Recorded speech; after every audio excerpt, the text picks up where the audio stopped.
Hello, everyone. Welcome back to This Human Thing. This podcast serves to offer different perspectives on this human experience that we are all living right here, right now. And just to be transparent, this is a bit of a long opening for the episode, so we start the conversation about 18 minutes in. So, as with every episode, perhaps this one specifically, I invite you to listen from a place of curiosity rather than judgment. And I say this because I am so quick to judge and to resist certain ideas and perspectives that I come across. And at the end of the day, every person's journey through life is their own and theirs to figure out for themselves. And by taking in different customs and different ideas and different ways of living, we take all these pieces from all around us and bring them into our perspective and our view and the way in which we move through life. And if we want transformation, if we want to move towards goodness and a joyous, loving life, there needs to be some kind of change. And we cannot change if our beliefs are so rigid, because what we believe in turn colors our lenses to the color of that belief and only allows us to see things a certain way. And so by constantly surrendering back into a place of not knowing and a place of humility and a place of staying curious and open, we can become more receptive to truths as they come. And this doesn't mean to blindly accept every idea that is thrown at you, but to not resist something without bringing it into consideration. And perhaps something that you hear is not meant for you in this moment, but maybe it's something to return to at a later moment. And anything that is spoken about in this episode is not meant to try to force any particular belief or any view upon you, but it's simply an invitation to look into different perspectives and question, are these the kind of qualities that I want in my life? And can I let go of past conditioning to open myself up to perhaps a new way of perceiving things and a new way of living, so that in turn I can live that more joyous life. I can allow myself to be transformed. Anyways, with that preface out of the way, opening us up to a state to be able to receive and get curious and get into that beginner mindset, because as I've mentioned in other episodes, we cannot possibly begin to understand why we are living this human life. And amidst all of the day-to-day things that we're dealing with, all of the problems and all of the pleasures within this human life, at the very base, at the very root of it, we don't know why we're here and what it means to live a meaningful life. And so that question is still going to underlie every experience if we are acting as something that is separate from life, if we are operating under that illusion of separateness and fear. And I say all of this because I operate out of that place. I am part of the questioning that I'm inviting you all to join in on as you listen to these episodes, and to begin to bring some of that question and some of that awareness in your day-to-day life to help you navigate this life with more efficiency and more clarity and more connection to yourself and to others and to this life.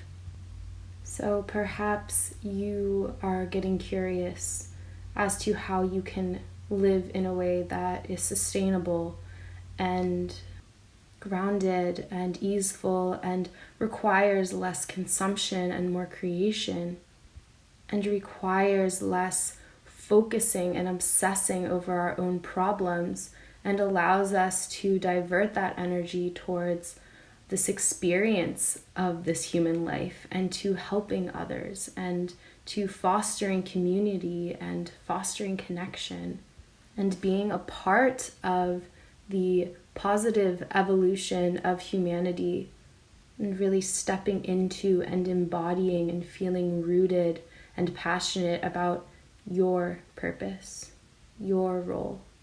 I was talking with my friend Neil about how we've evolved from having more of a focus on our physical survival, like, is there enough to eat? Am I going to be attacked by a neighboring village? Are we going to survive the winter? Now our survival is focused much more upon our social survival and our financial survival, and a lot of our thoughts are directed more to creating meaning and purpose within our lives. And so since we have the luxury of time and energy to divert our efforts to creating meaning, we might begin to get so caught up in all of the ways that others are trying to pinpoint what is meaningful and how you should live. And you can go down so many paths and read so many books and so many differing perspectives, but at the end of the day, you always have to come home to yourself. And if those things aren't feeling true for you and are not helping you to live that more joyous and connected life, then they are only serving to distract us further and drive us into even more confusion than where we started. Admittedly, I still experience a lot of that confusion. Much of that confusion stemming from getting caught on to believing that life is a certain way, when it is constantly evolving, constantly changing, causing me to look for something that was real, for something that was unchanging, for something that underlied every experience, for something that I could hold on to.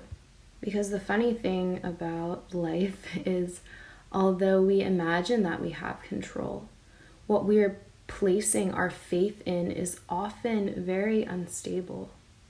We can place our faith in our bodies and in creating a healthy and beautiful body, but the thing is, the body decays and a crazy accident could happen and next thing you know, you have no limbs.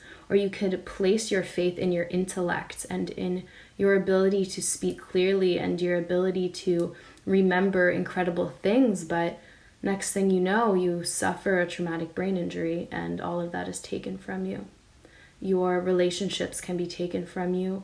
Your finances can be taken from you. Literally everything can be taken from you, and what remains? For a lot of people, when we experience loss, myself included, it feels like we have nothing left. Life feels devoid and empty and hopeless. Especially this year, I know that many, myself included, have experienced a lot of loss and a lot of suffering. And when there is loss, it opens up space. And in that space, we can become hopeless. We can try to find something material to fill that space. Or within that space, we can begin to loosen our grip on that victim mentality of everything being against us and everything closing in on us. We can soften that hold a little bit and begin to listen to what is there in the stillness. In my personal experience, in that stillness, I find peace. I find love. I find order and intelligence. I find an answer to all those confusing questions I have, an answer that isn't words. It's nothing that can be described. There's no equation as to why life is how it is.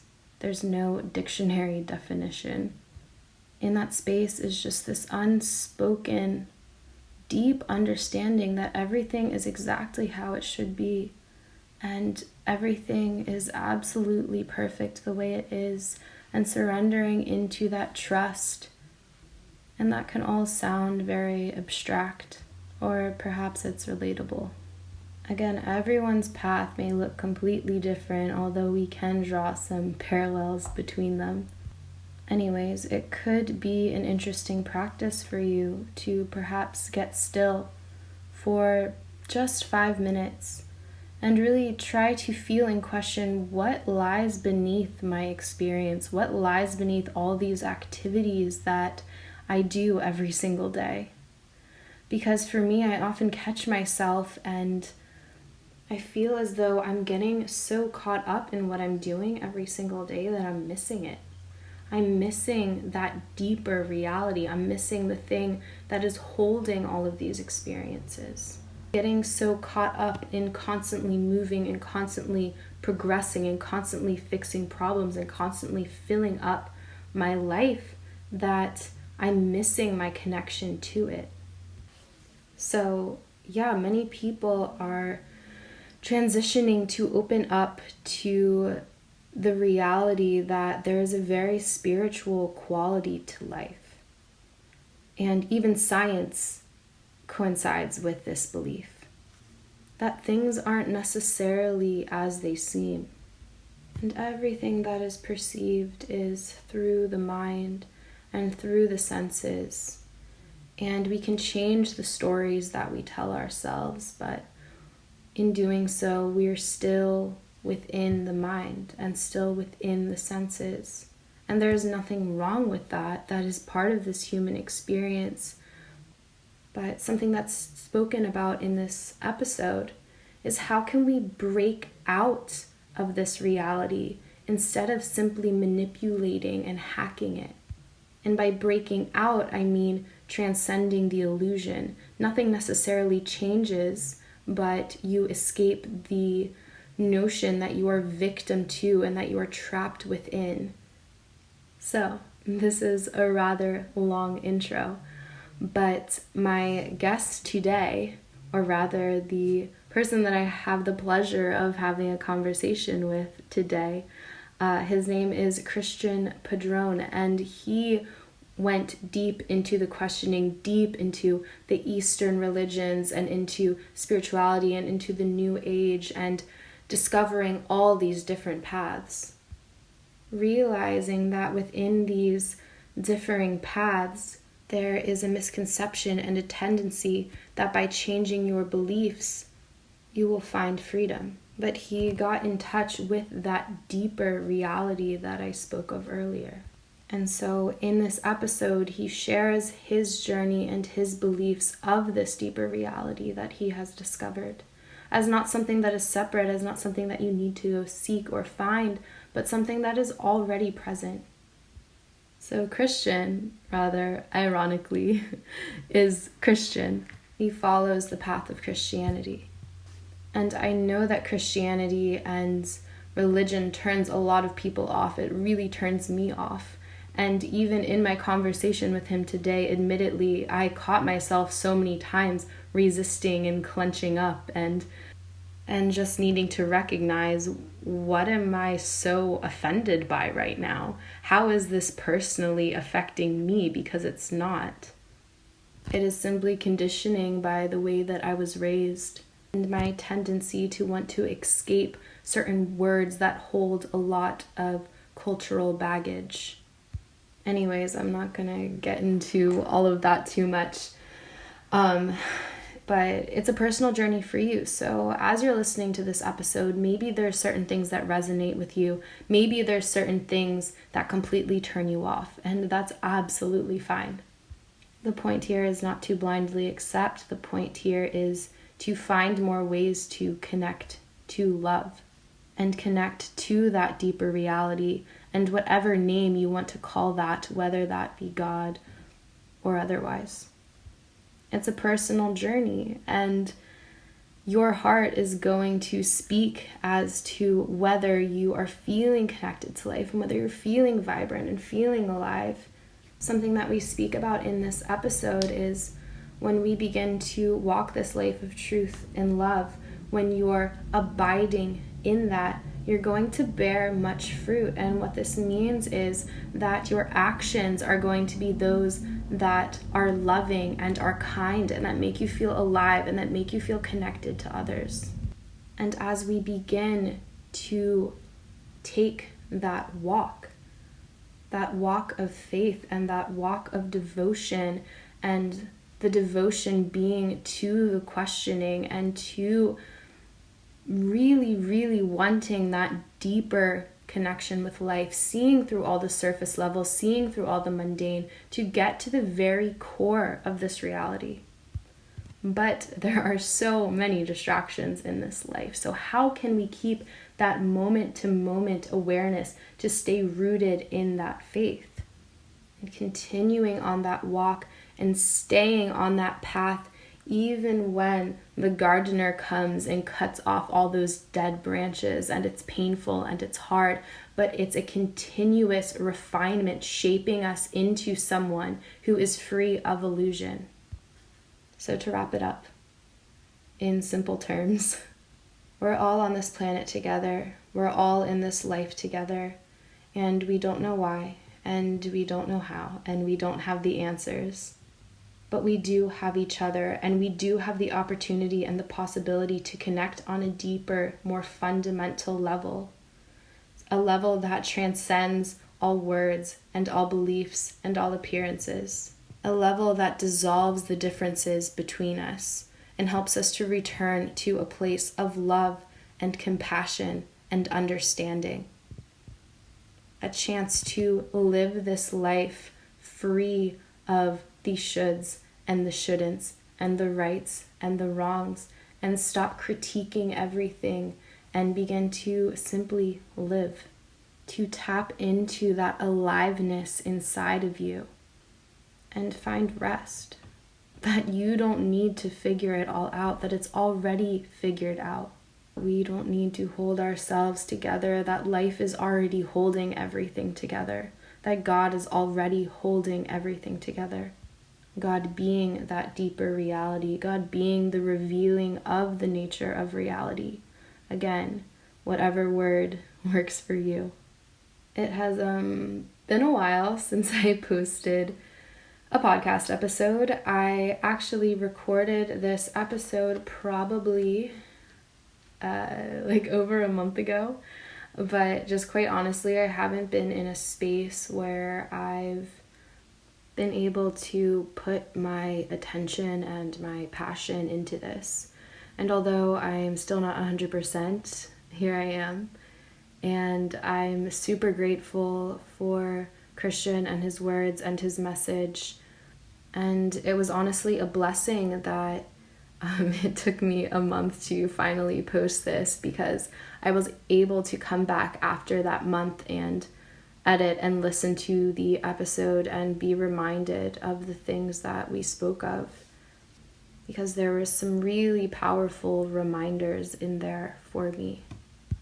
And I hope that through this episode you can experience some powerful reminders as well. It was really inspiring to speak with Christian, because you can just tell how passionate and how on fire and how alive he is. And the way that he is able to speak with such clarity and unlock some of these truths that have been distorted by religion and by our own human condition. So, without further ado, let's get into the episode. Before we begin, I've been trying to learn how to play the piano, so enjoy this.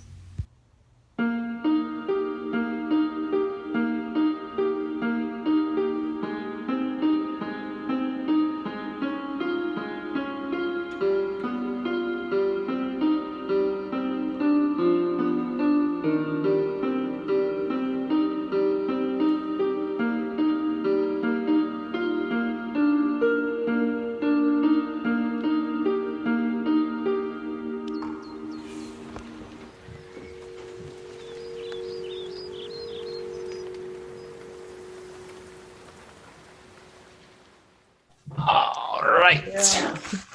Thanks. Sorry, what'd you say? I said cool. Yeah. Thanks Awesome. so much for coming on. You're welcome. How long have you been doing a podcast for? Like maybe 3 months. It hasn't been super long. It's small, it's just fun, but I definitely had things that I wanted to ask you, and I was like, if you're cool with it, I'll record it. Go for it. All right. Where do you post it? Like YouTube or something? It's on Spotify and iTunes, and I started uploading them to YouTube. Eventually I'll get them all up there, but I haven't yet. Cool. Yeah. Awesome. I could share it and whatnot as well. if you want to. Cool. Awesome. So before we get started, like these episodes are super casual. And the whole intention behind them is just so everyone can share their stories so we can all connect and learn to understand this human experience a little bit better.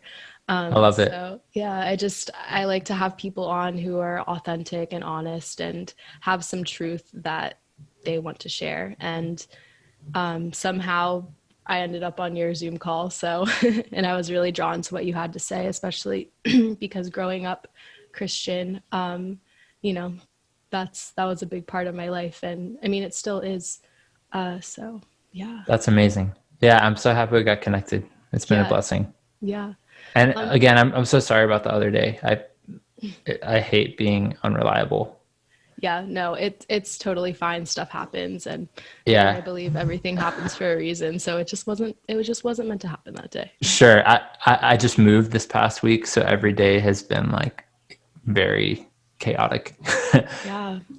That's Schedules actually off. something I was curious about, like from the little bit that I've gathered from your like your Zoom calls. It seems that you're in a big period of abundance right now. Yeah, And every time that happens, it's always a challenge for me to stay grounded through it. mm, And I was just wondering, and like, sometimes I'll get really caught up in the excitement of what's happening and all the movement of what's happening. And then yeah, somewhere along the way, I'm just like, ooh, I really disconnected from whatever it is that I need to stay connected to. And I was just wondering, 100%. like, if you've been experiencing any of that or what you do to stay grounded throughout that. Yeah, 100%.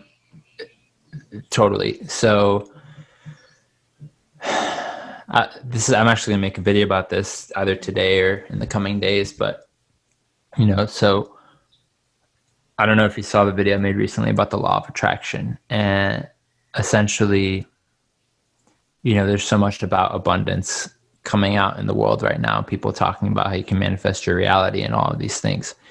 And Jesus tells us that if you abide in him, that he will bear much fruit in you. And the way I look at it is like, the abundance from a law of attraction mindset of like, I'm abundant, I create my reality and I do all these things. That does work. However, the difference is that, I love, so before I had any care about Jesus, when I was first getting into spirituality, funny enough, it actually happened through smoking weed and playing in punk rock bands. I learned, so when I smoke marijuana, I become very conscious of my thought processes and like what's happening internally. And like I said, I used to play in punk bands, and I got to a point where I was comfortable enough to get high before playing live shows. And I there was this one song that the band I was in at the time had, and it had this like fast drum fill in it. And every time the song would start, I would just have anxiety instantly about that drum fill. And so I noticed this, that I would be like, I'm going to screw it up, I'm going to screw it up. And then it would come along and I would screw it up. And I was like, damn it. So I tried to start thinking positive. It's like, I'm going to get it. I'm going to get it. And then I would still screw it up. And I was like, damn it. And I was like, negative thinking doesn't work and positive thinking doesn't work. So I'm just going to try just letting go and just being in the moment. And so that's what I started to do. I just focused on like the tempo of the song, kind of like how in meditation they tell you to focus on your breathing, like just staying grounded in the moment. And even when the negative thoughts would come up, I would just stay focused on the moment instead of, like trying to fix the thoughts or whatever. And then I would get the drum fill. And I was like, oh my God, this works. So then I started applying that to my whole life. So let's say I was like worrying about money. I would just be like, well, I trust in the universe or whatever kind of thing. And because I recognized the more that I would just trust and let go and just be grounded in the moment, that things would naturally work with music, right? With my drumming. So I kind of came to this realization that there's a higher intelligence to life that would function through me if I just allowed myself to trust. And then, like I said, I started applying that to all of my life. And so let's say I'm worried about money, I'm worried about relationships, whatever. I would just trust and I would give it up, and things would just start flowing really easily. And I somehow came across Jesus's words in the Bible where he says, don't worry about what you shall eat or what you shall drink. Look at the birds of the sky, how they're provided for, and how much more precious are you? And essentially saying like, you know, God provides for all of his creation. And I was like, oh yeah, Jesus knew what was up. Like the universe provides for itself, sort of thing was like my way of thinking about it. So the thing about like this law of attraction mindset is that you are on your own power trying to create something that God already has for you if you would just trust. It's like you're trying to, you know, I really like this idea of like we're fish swimming in water, looking for water, you know? So it's like if we just learn to walk by faith, which puts us in a spiritual reality, instead of trying to manifest on our own mental abilities, which is a mental reality, it's the spiritual reality is a deeper layer of life. And there's a rest that comes with that, and a trust and a effortlessness and a joy, as opposed to the sort of, you know, a lot of people that I've talked to that are on a similar path to myself kind of feel the same way coming out of like the more law of attraction mindset, that there's a lot more peace. Because I remember like when I was much more in a law of attraction mindset, it was like if I'd have a negative thought, I'd be like, oh crap, I'm going to manifest that. And then it's like, there's all of, you know, you get stuck in this like duality sort of thing. Whereas God's reality transcends all of that. And it's just like, you know, when you look at the natural world, the ocean's not trying to manifest a good wave. A tree's not trying to manifest, you know, an ecosystem's not trying to manifest harmony. It just does. You know, the solar system is not trying to manifest perfect orbit. It just does, because that's God's design. So with all that said, I know this is a very long answer to a simple question. That's great. So Jesus says in John 15, he says, if you abide in me, you shall bear much fruit. So what that looks like for me is a moment to moment rest in my own soul, a conscious surrendering and trust in Jesus, in my oneness with him. And one thing about saying Jesus, I know a lot of people get turned off to this because of all the religious conditioning and like trauma, which is important to note that Jesus himself prophesied that the coming church in the future would be full of hypocrites and all sorts of things. And he was also killed by religious people. Jesus, to me, is the revealing of the nature of reality itself. You know, it says in Colossians 1:17 that in him all things are held together. It says in Acts 17:28 that in him we live and move and have our being. So he is that. I think also in Colossians, the Apostle Paul says that he is the mystery of that's been hidden for generations and ages revealed. So it's like, you know, all throughout history, mankind has been trying to figure out what the hell is the nature of reality. You know, you have like the yin yang, where it's like this sort of like, you know, this dance of good and evil, light and dark, these polarities. Or maybe it's like the more new age, it's just the universe. It's sometimes it spits out a Hitler and sometimes it spits out a Gandhi. It's like, you don't really know. It's like this kind of indifferent energy blob. Or is it this love that's so radical that even if you were to nail him to a tree and spit on his face and tear his beard off and torture him and crucify him, he would still say, I forgive you, I love you. You know, like there's nothing you can do. Like it's an uncompromising love. And so when you truly have that revelation that we're literally swimming in divine love every moment, there is a rest in the soul. And it's about attuning your own heart and your mind to that reality. So practically, that's what I believe Jesus means when he says, if you abide in me, you will bear much fruit. So for me, my primary goal and focus in life every moment is having that awareness of God, having that awareness of my oneness in spirit with him, having that awareness of being a son and walking in the spirit, walking in that awareness, as opposed to walking in my own mind and emotions, which can go all over the fucking place. And this isn't to say that you deny your mind and your emotions, but there's a difference between living in your mind and your emotions and living in your spirit and being able to witness your mind and emotions and dealing with them appropriately. You know, like Jesus got angry. Jesus wept. Jesus, you know, felt hatred towards evil and towards injustice. You know what I'm saying? So it's like being fully human, but grounded in the spiritual reality. And again, I know this is a very long answer. So anyways, so ever since, you know, coming to him, I had like a period where I became this like very like overly zealous evangelical, where I had to like tell everyone how demonic the new age was. And I was just very mental about my faith and like, look at this and look at this. And I have all the answers. Whereas in the past year plus, it's been very much about like embodying my relationship with him. Because the thing is, the Bible itself says that the letter kills, but the spirit gives life. And most Christianity is a very mental faith. It's very much about like, this is the truth and that's false, but it's like all up here. It's not really like grounded and embodied.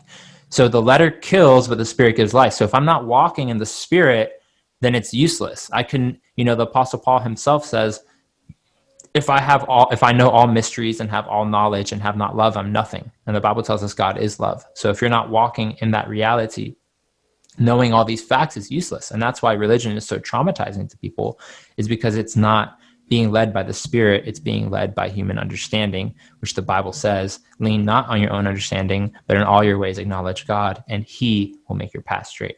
And the Apostle Paul says, walk in the spirit and you shall not commit the lust of the flesh. The Apostle Paul also says, those who are led by the Spirit of God are the sons of God. So it's all about being led by the Spirit. But we've become so overly intellectual as a society that this idea of walking in the Spirit doesn't even make sense to people. Like it just blows over people's fucking heads, even though that's like the primary message of the New Testament. Jesus said, when he told his disciples that he was going to be crucified, he says, don't worry, it's better if I go, because I will send you the helper, the Holy Spirit. Not the Holy Bible, So it's like people are so addicted to like the texts and the words instead of like learning how to walk with him. And it's so dangerous. The Bible, again, it says the spirit gives life, but the letter kills. So the Bible without the spirit is literally death.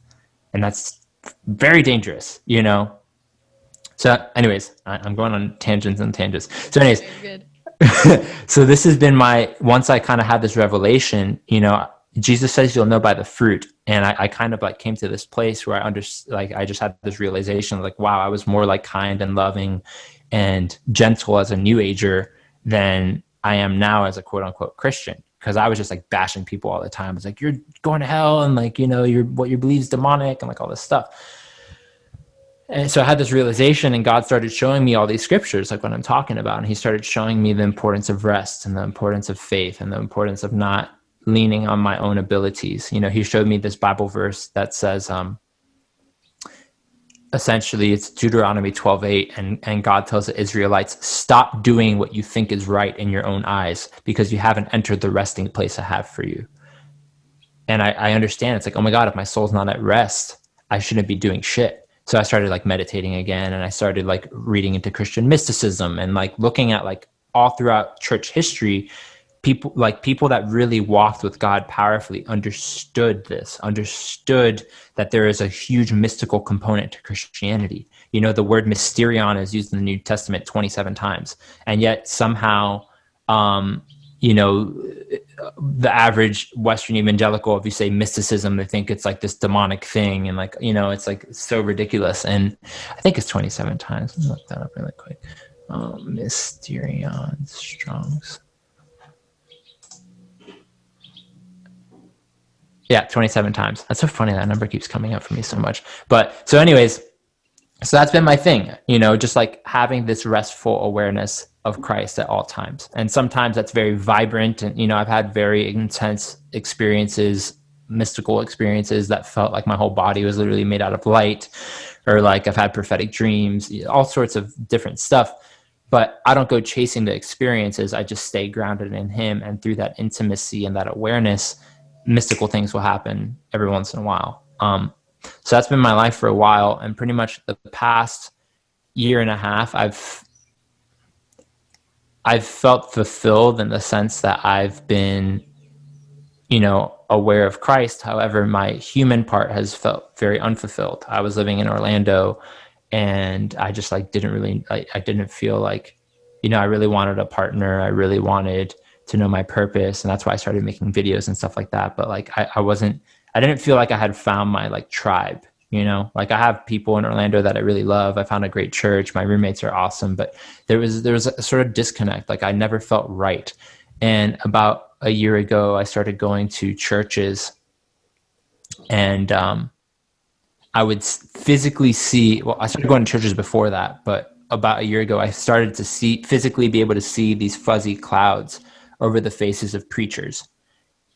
Every church, and people from out of town, pastors, whatever it was, I would see whenever someone was preaching, I would see this fuzzy cloud. And I asked God what it was. And I feel like he told me it's the religious mindset, and that people can't see through that. There's a certain box that people do not allow God to reveal himself outside of. And because of that, it's been so freaking hard for me to relate to anyone and feel like I have family anywhere when I was in Orlando, because everyone's so indoctrinated. And I would see these things in them, and I would see these things in people, because once you open up those doors of perception, it's hard to close them. And I would also see when I felt like, because I was so different than them in the way I thought and the way I viewed God, I'd be like, oh, maybe something's wrong with me. I just need to start thinking how they think. And then I would follow the bandwagon, and I would just feel so dead in my soul. So long story short, if I'm going too off tangent, please let me know. I'm going to tie it all together. But so that started happening to me, and it's been a huge struggle for me the past year, where I started isolating myself, and I felt closest to God when it was just me and him. And I just essentially in my own mind would tell everyone else's opinions to fuck off. It's I don't care what you think. It's just me and God, and I have to trust this connection. And I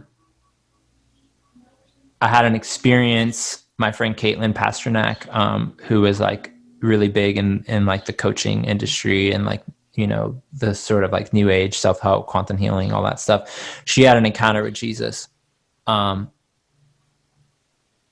a year ago, and she found my page on Instagram when I barely had any followers, no hashtags, no likes. She found this video of mine on the explore page, which I 100% believe was God. There's no logical reason I should have been on that page.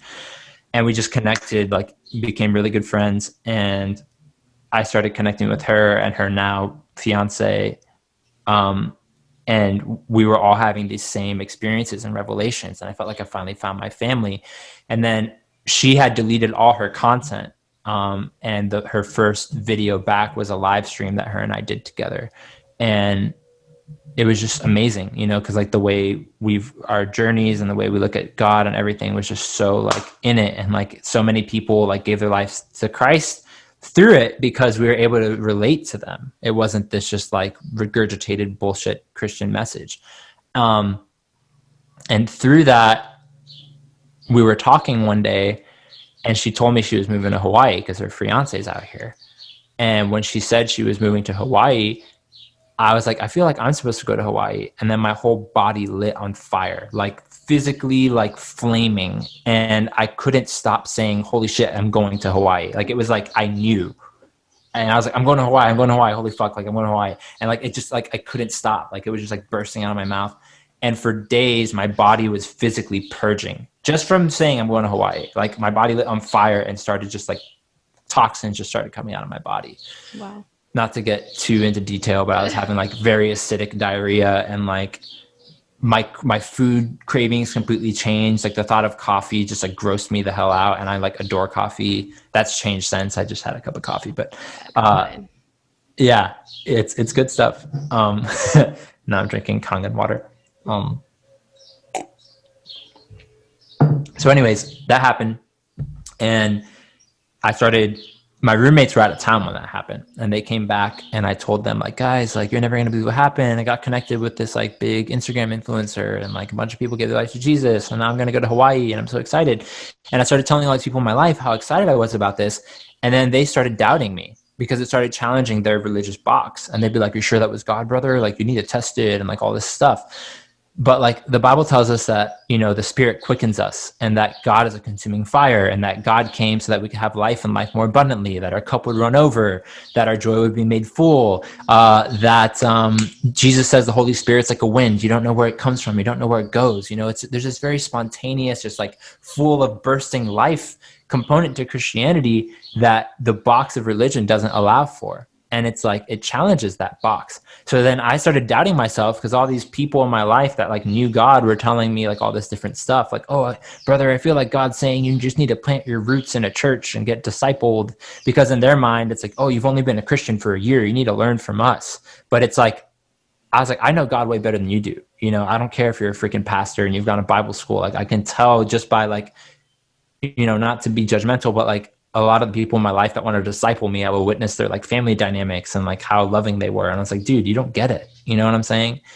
And it, so much to say on that, but long story short, very, again, long answer to your question. So I came out to Hawaii and I met my future wife and we just moved in together, and it's all happened just like this. Like I've been here for 5 weeks and I met her like a week after getting here. We fell in love like a couple weeks later. We like just are obsessed with each other, and like it just feels so right. She had a vision of me on acid when she was like 16, like just like wild stuff. Like our friend had, before I even knew who she was, a mutual friend of ours had a vision of the two of us together before she even knew I was coming to Hawaii. Just like so many things like that. My other friend who didn't even know who she was had a vision of me and her together. She's like, I had a vision of your wife last night. And then like once I met her, I sent her a picture. She's like, oh my God, that's her. She like started weeping and like just like all this crazy stuff. Wow. So to your question, you asked me like, how do I stay grounded? And as all these blessings are coming up, you know, I meet this woman who I'm just like absolutely enamored by. Like she's so beautiful in every way. Like we were blessed. Like we're living in a freaking botanical garden. Like it's like we're surrounded by fruit everywhere, which is just like so amazing to like a testimony of like how real God is, because like the Bible talks about fruit all over the place. Fruit is like the metaphor for like spiritual goodness. And like we're literally like right now I'm looking at like, have you ever heard of white sapote? I have. I've never had it though, but I've heard it's. You need to find it. I've never, like, I'll mail you one. I've never Please. like, yeah, I would love to. I've never had such a delicious, it tastes like creme brulee, just like straight up. It's the same color, same consistency, and it's a fruit. Like it's insane. But yeah, we're just on this super abundant land, like totally in love with each other. Like God's just blessing us in so many ways. And it's interesting because I came here through completely humbling myself and just waiting on God for almost 2 years. You know, when I first had my encounter with Jesus, I was in a relationship with someone. I was living with her. I thought we were going to get married and all this stuff, and it just crumbled. I lost most of my friends. I lost so much. Like God, Jesus also says, and this is like the catch. He says, if you abide in me, you will bear much fruit. But he also says, my Father's the gardener, and he will prune every branch off of you that doesn't bear fruit. And being pruned is not fun. It hurts. But it's only so that he can make our life more abundant. And so I went through a long season of that, like just like having all this stuff taken out of my life. And it's not like it was miserable, because he was slowly bringing new people into my life and all this beautiful stuff. But, you know, I felt very lonely. Like I really wanted a partner, and I really wanted all these things. And, you know, the temptation to rush into relationships came up. Like I had a couple of flings with people that I knew I didn't really want to be with, but I would try convincing myself just for the sake of not being lonely. Thank God I did not. Oh my God, that would have been such a disaster. But thank God I listened to my heart, and I was like, no, this isn't it. And I always had that yearning for like, what is like the thing? Like, I know I'm made for greatness, you know? And the Bible says that in Jeremiah, you know, it says, I know the plans I have for you. I have plans to prosper you. And to like, you know, like God has a calling on our lives. Like God makes us fearfully and wonderfully, you know, like this is the dude that made the fucking solar system. He doesn't want us to just live some like lackluster life, you know? So I patiently endured this season of my life of, you know,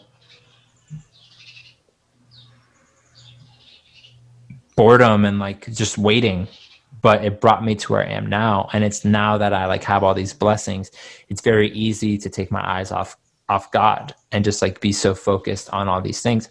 And the problem with that is even the best gifts that God gives us can become idols in our lives. Because the second my focus gets taken off God and put on my partner, for example, if I make her my God, if my sense of identity and validation comes from her and all the insecurities that can come with that and trauma from relationships and blah, blah, blah, blah, blah, it's a fucking disaster. I can't love her well.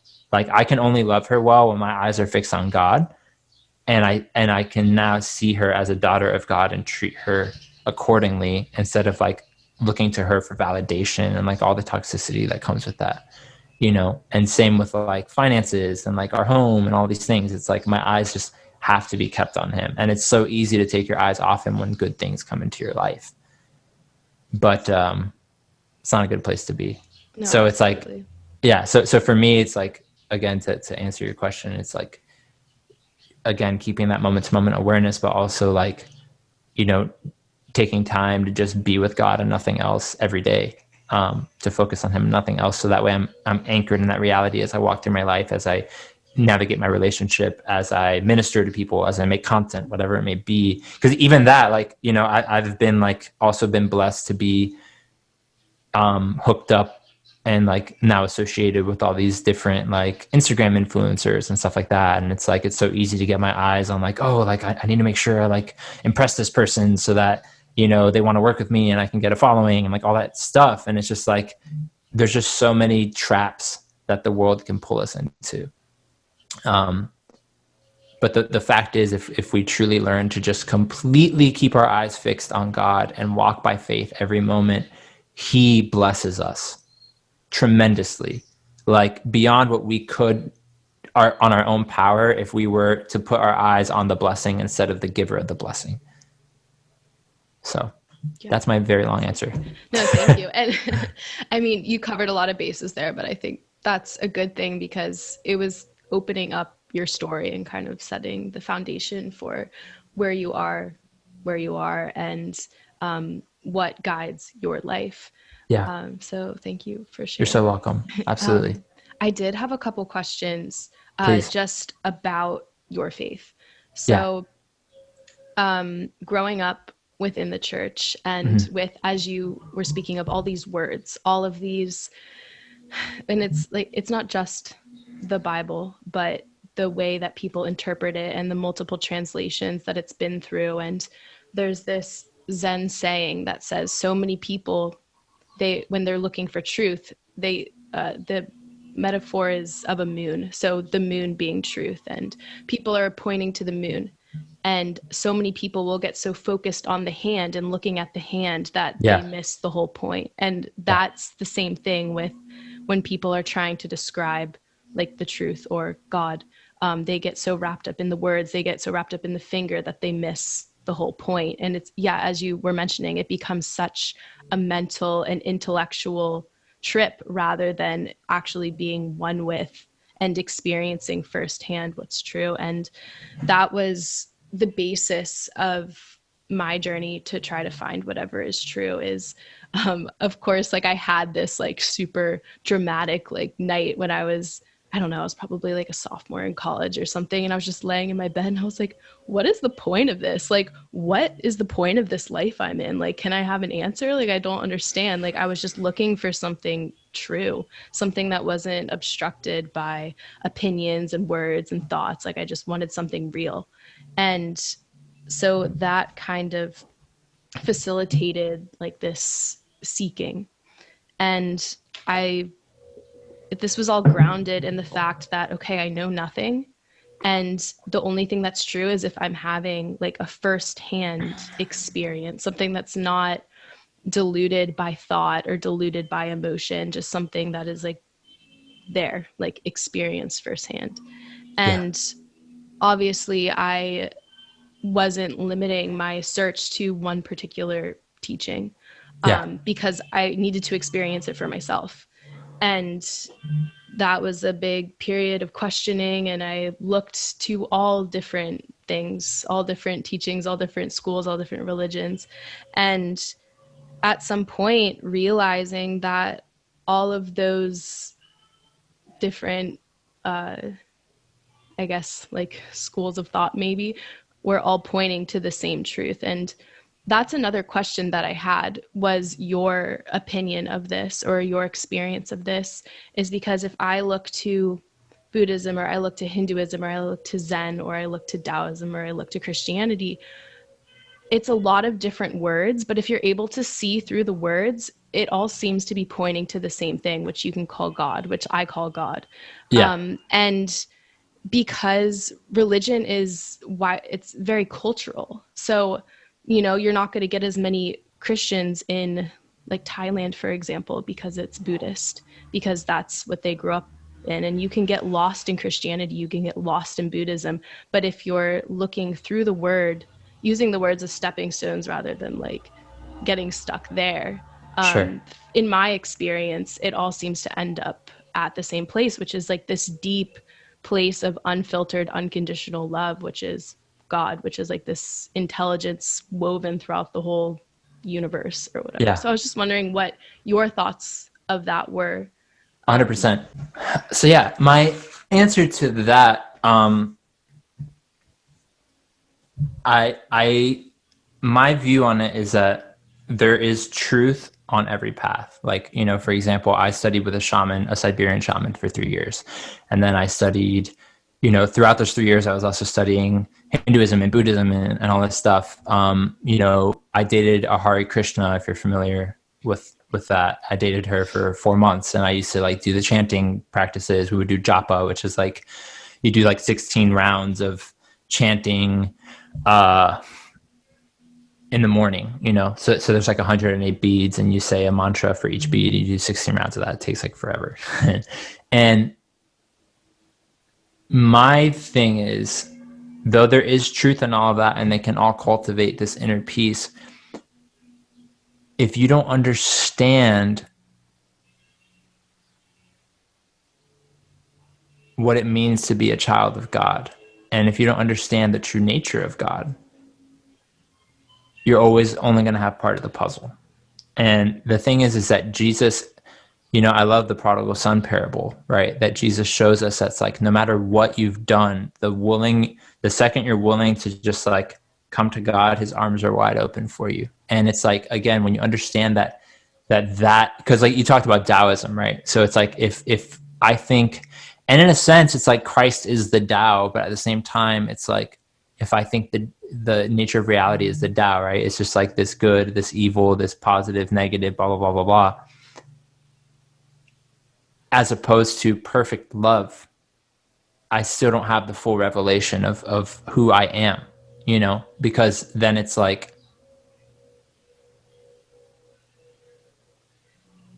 I would see, like, okay, for example, in the New Age world, which is kind of like watered down Eastern mysticism, right? They talk a lot about like, oh, you have to embrace your shadow and like all of that stuff, like embrace your dark side. That's part of who you are.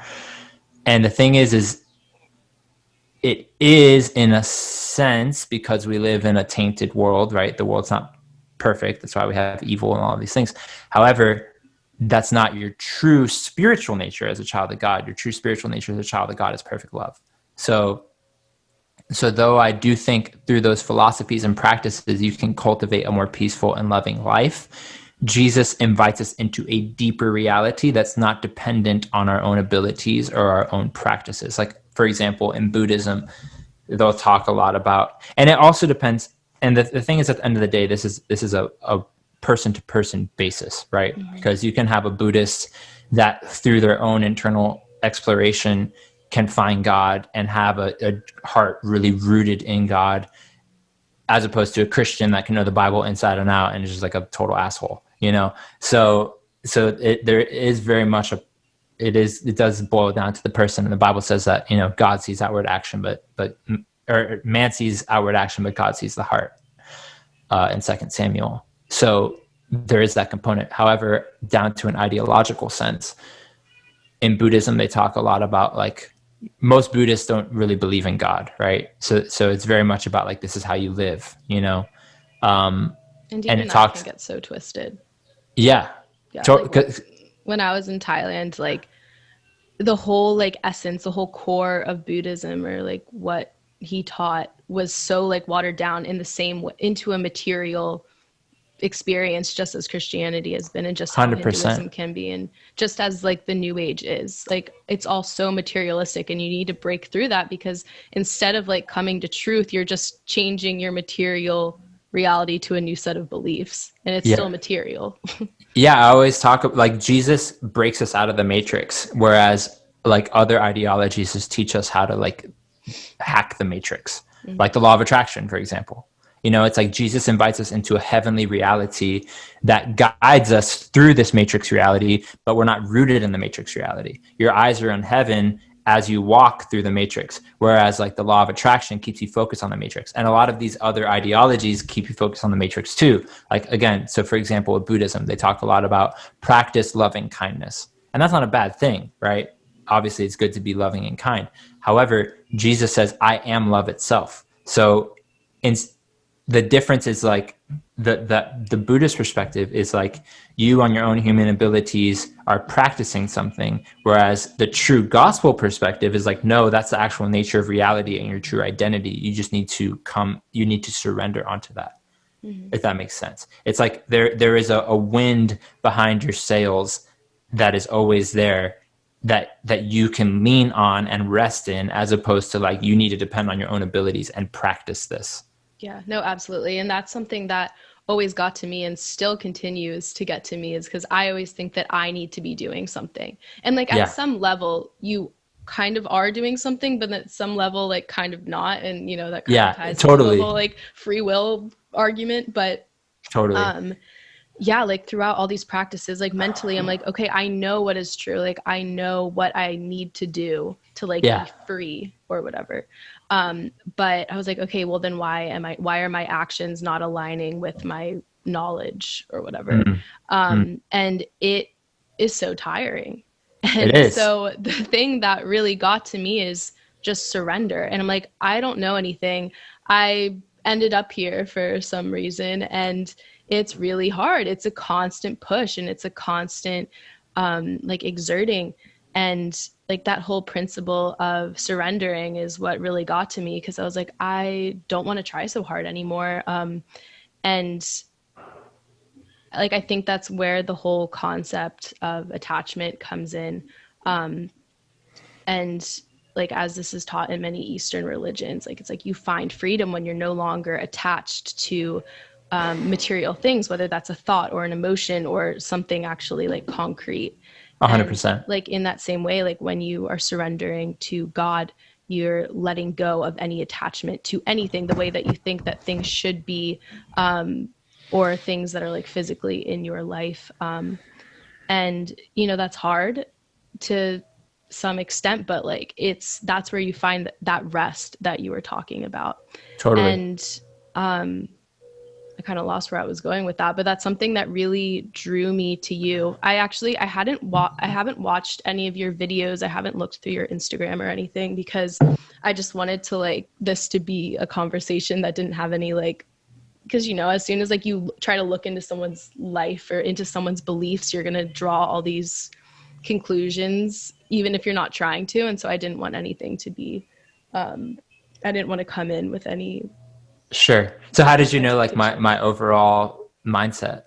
Was it through like a story I posted or something like that? No. So what actually happened was, I don't follow a lot of people on like Instagram or anything, but I do follow Claire, because I went vegan a long time ago, and like she posted videos about like food to eat.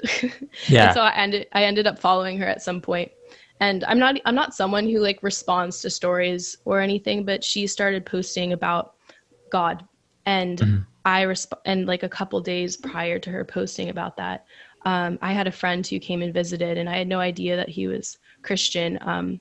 But he ended up like talking about that a little bit, and my relationship, well, I'll get in, I don't want to go off on too many tangents, but anyway, end of story. Like I had this moment where I was meditating, and just this overwhelming sense of just relief of like not having to try, and like just that surrender, like fully embodied. And the only way that I could describe it in words is like, I just felt like I was completely in an ocean of love and like God's love. And I'm like, oh Amazing. my God, I can finally rest. Totally.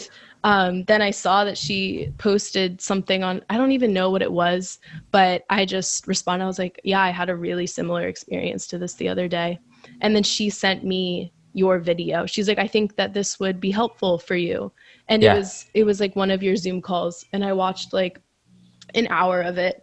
And then I DM'd you. I was like, hey, like, how can I sit in on one of these? And so that's the only interaction I've had with you. Gotcha. Like that Zoom video. Awesome. But just in that, if you look through the words a little bit, or see through the words a little bit, because I know that so many words that are tied to religion can be so triggering and immediately you want to shut it out. But as I return to look into Christianity more, not as a religion, not as Christianity, but what it's trying to teach. Yeah, a revealing of reality. Yeah, absolutely. And I'm able to see what you're speaking, not necessarily the words. I'm not trying to like figure anything out, but just the love and the truth that you're sharing really resonated. So yeah, that's why I wanted to talk to you.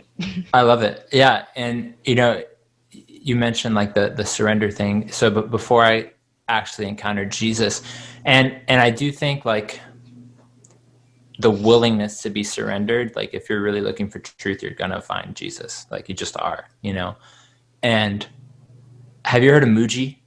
Mm-hmm. So I was really into him, and he's really into like just be nothing, be nothing, be nothing, be nothing. And so that was my thing for a long time, and it made me really empty. And so it's like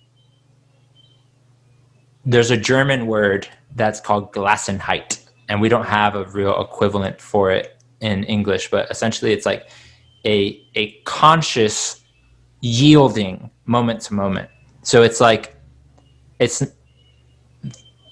became overly passive in getting into like Muji and like Zen teachings. Mm-hmm.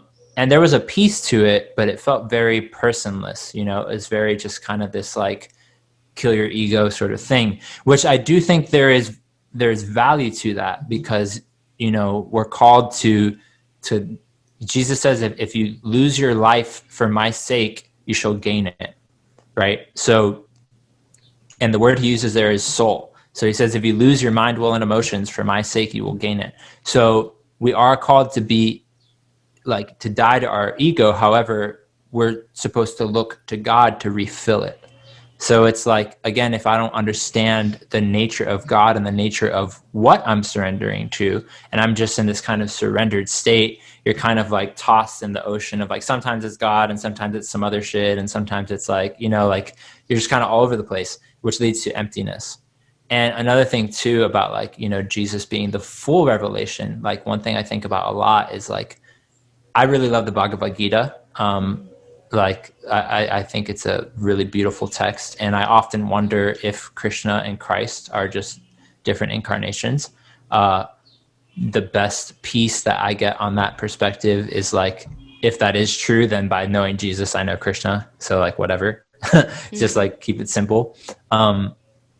But one thing I think about, and I don't know if Krishna even says to do this in the Bhagavad Gita, I would imagine he does, but so like any man-made anything, everything gets corrupted, like you experience with your Buddhist teacher. But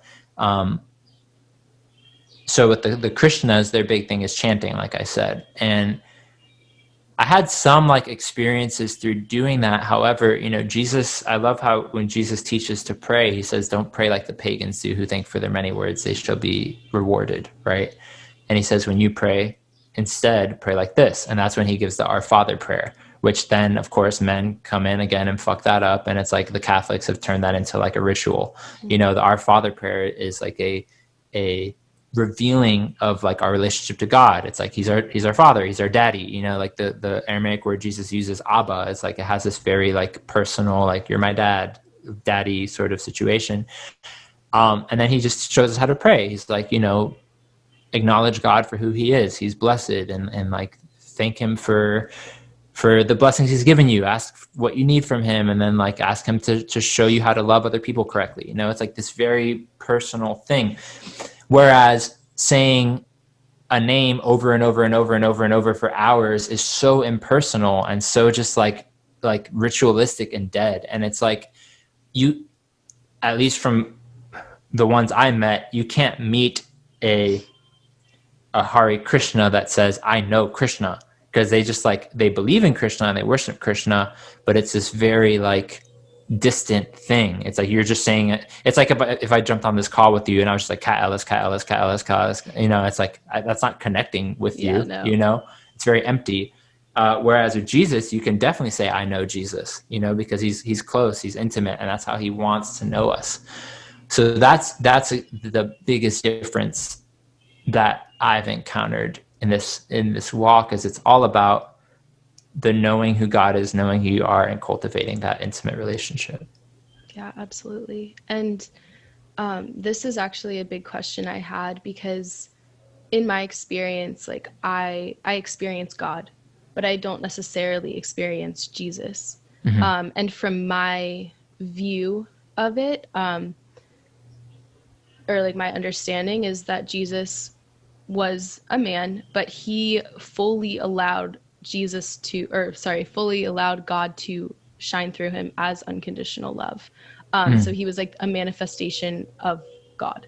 Yes. And so I'm really into Ram Dass. And he, just the way that are you familiar with him? Yeah. And his, okay. Sure. So the way that he describes his relationship with Maharaji Neem Karoli Baba, which is his guru, I see so many parallels between that and how someone has a relationship with Jesus, because he wasn't necessarily obsessed with the man.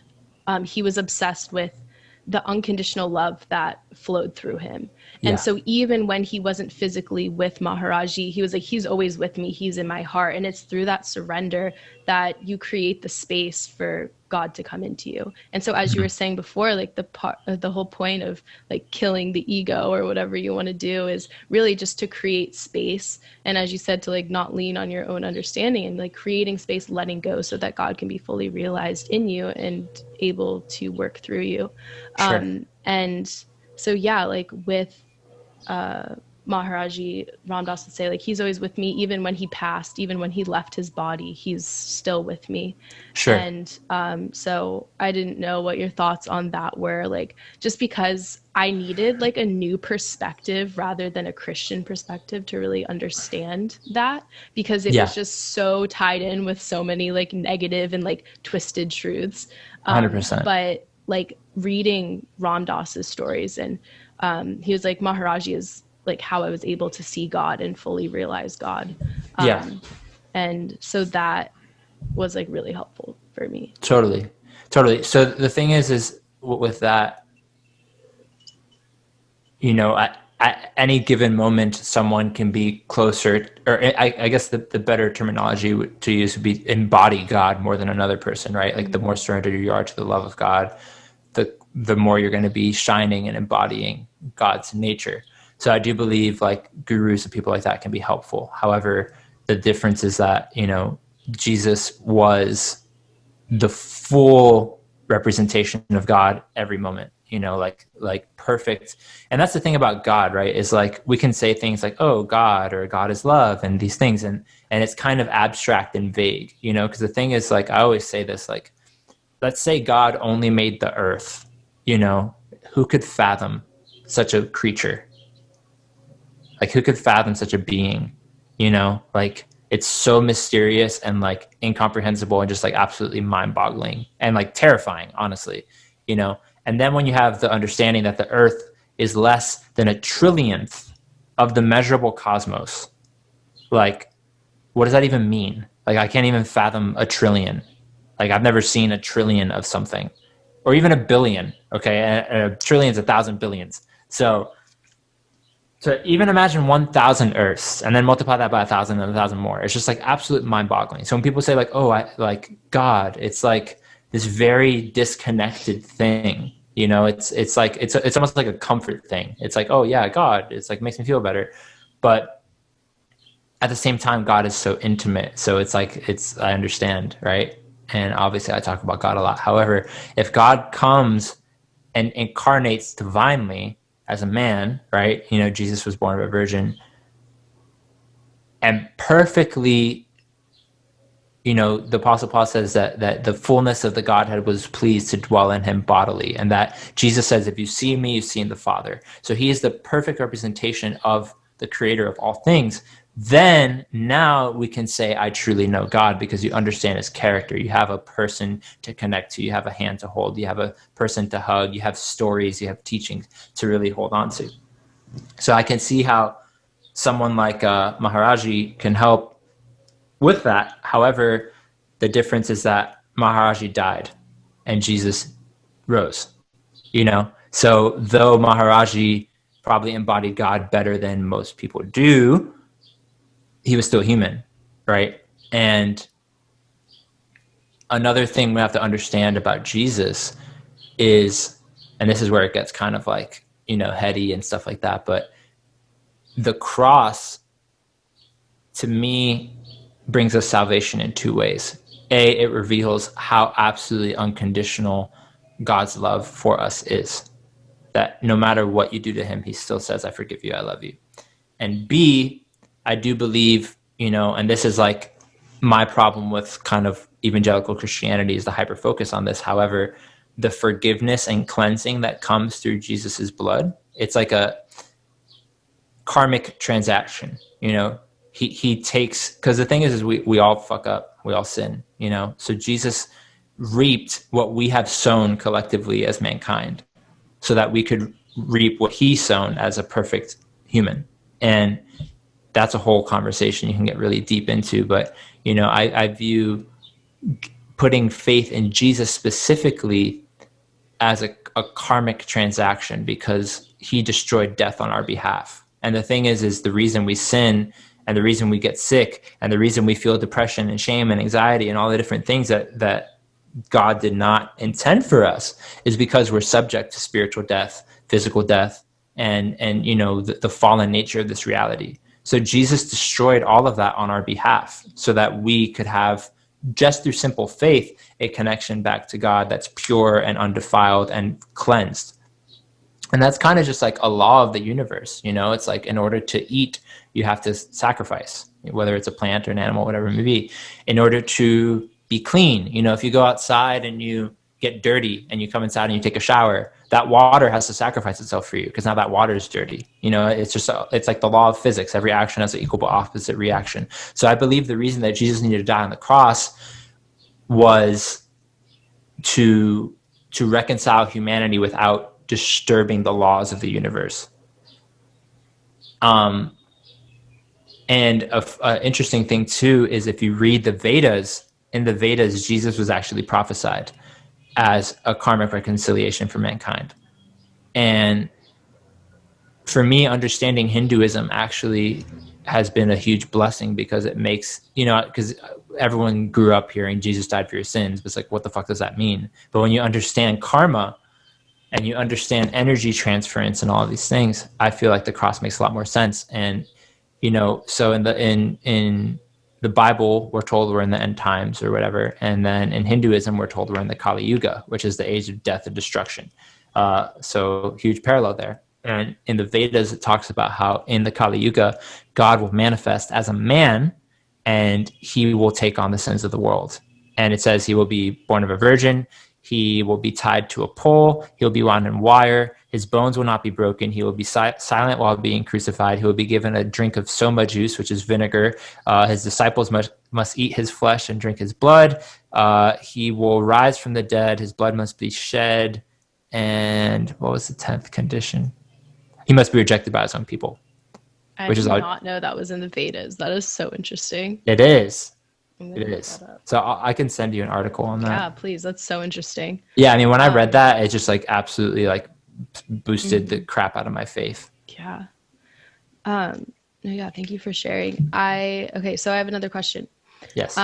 When we speak of Jesus, we are speaking about a personal relationship, like someone with skin on, someone we can relate to, so that God doesn't feel so far away.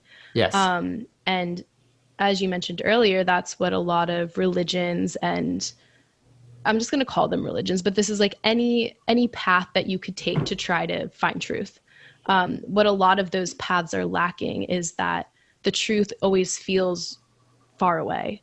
Yeah, or abstract. Yeah, and like that's something that like which these paths still talk about as a huge pitfall is like you're gonna find freedom when you realize that like you always have been free, and you're gonna find truth when you've realized that truth is never to be found, like it's right here now. And but actually experiencing that all the time can be really difficult.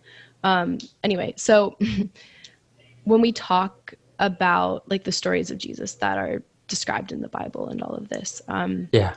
if someone doesn't have access to that, perhaps because they grow up in a culture where that's not an option or not available, or they like literally like live in the jungle or the desert somewhere, like someone can look to the stars and like come to know God through that, and they don't necessarily know of a man who walked as the manifestation of God, and they don't necessarily know all the stories that are in the Bible, but they come to know God and have a deep, profound, and true experience simply by, I don't like looking to the stars or some other avenue. So I was wondering your opinion on other avenues to God that aren't necessarily Jesus and aren't necessarily the stories that Christianity.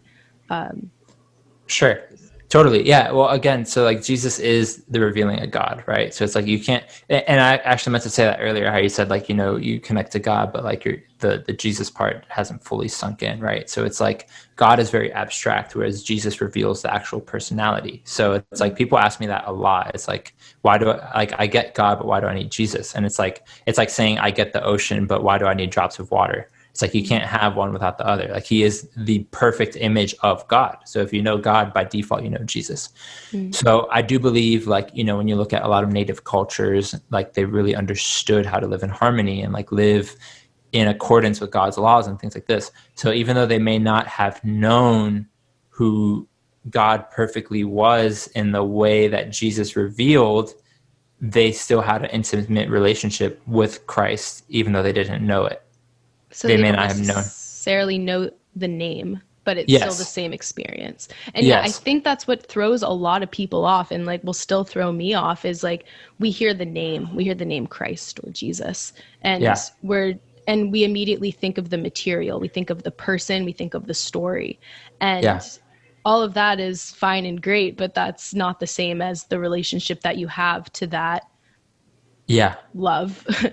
Sure. And you And can go by like many different names.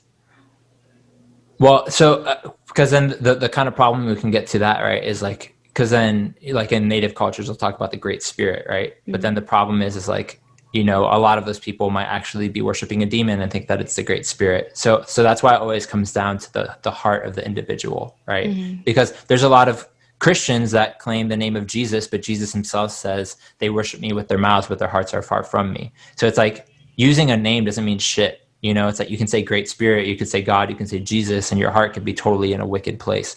And Jesus himself says, blessed are the pure in heart, for they shall see God.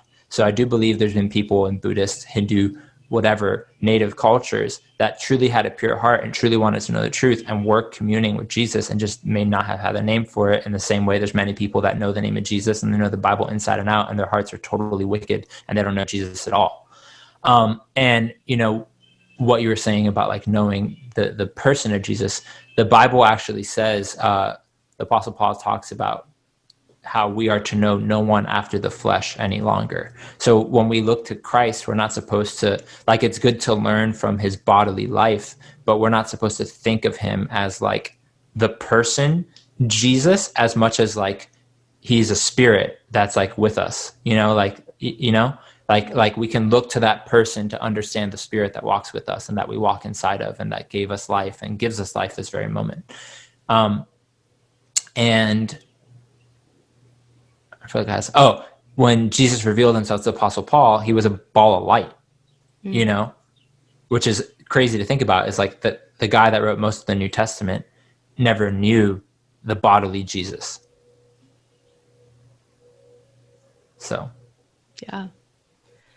I just feel like for so many people, it would be so helpful for them to get some better descriptions and some like different names that are all pointing again to, you know, this God, this Jesus, but is Yeah. because we've just been so conditioned through religion and through culture and through other people to our like to try to understand our, or I don't know, and it's just really like warped our understanding of what God is and what love is and what truth is, 100%. because of the words and because of the names. And like so many people are just so turned off by it because they think that people are believing in a man that came down 2000 years ago, and Yes. like missing that it's not about the man, it's about what he represented. Yeah, what he revealed, you Yeah. know. It's like you're walking inside of that man right now. Mm-hmm. Like as we're doing this podcast, we are literally, our bodies are being held together by the personality that came as Jesus Christ. Yeah. You know, the fucking like clouds are being held together, the trees, the breath in our lungs, all of it. You know, and it's like when you understand that perspective, it'll wreck your fucking mind, you know? And it's like, and again, like now you have something to actually look to instead of just surrendering to this sort of like vague energy nothingness. It's like something. yeah, it's like you see him in everything, and that's it, you know. I mean, that's yeah, you can't even put words to it, but like scream with joy sometimes, you know. Yeah. And I was just because like excuse me, just because I've like spent so much time like in yoga and in the Vedas and in Buddhism and in Hinduism and all these different paths, which I'm so blessed that I did, because that was Same. all part of the journey too. Because I wasn't able to see through the lens of Christianity. Like that was not doing it's it for impossible. me. Because It's yeah, impossible. it's so Yeah. warped. It's filled with so much judgment and so much rigidity and no room for questioning. And especially because like my dad is a pastor, Yeah. so it was just expected from the moment I was born that like This is how you think. this Yeah. yeah, exactly. And I'm like, Yeah. what do you mean this is how I think? You don't know how I think. Like Yeah. yeah, but And it's been so helpful to see through those lenses. And like in Vedic philosophy also, like seeing through those lenses of like even like what the universe is and what creation and creator and all those different dynamics is, has been so useful, because now I can look to Christianity and see, oh, okay, I understand, because I'm going to use like this construct that is an Eastern construct, but you can kind of like almost like merging the two together, and like 100%. now it Yeah. makes more sense for me. Yeah. I mean, the Bhagavad Gita talks about how, you know, Krishna spoke Om and like creation came into existence, you know, and that's very similar to what the Bible says, you know.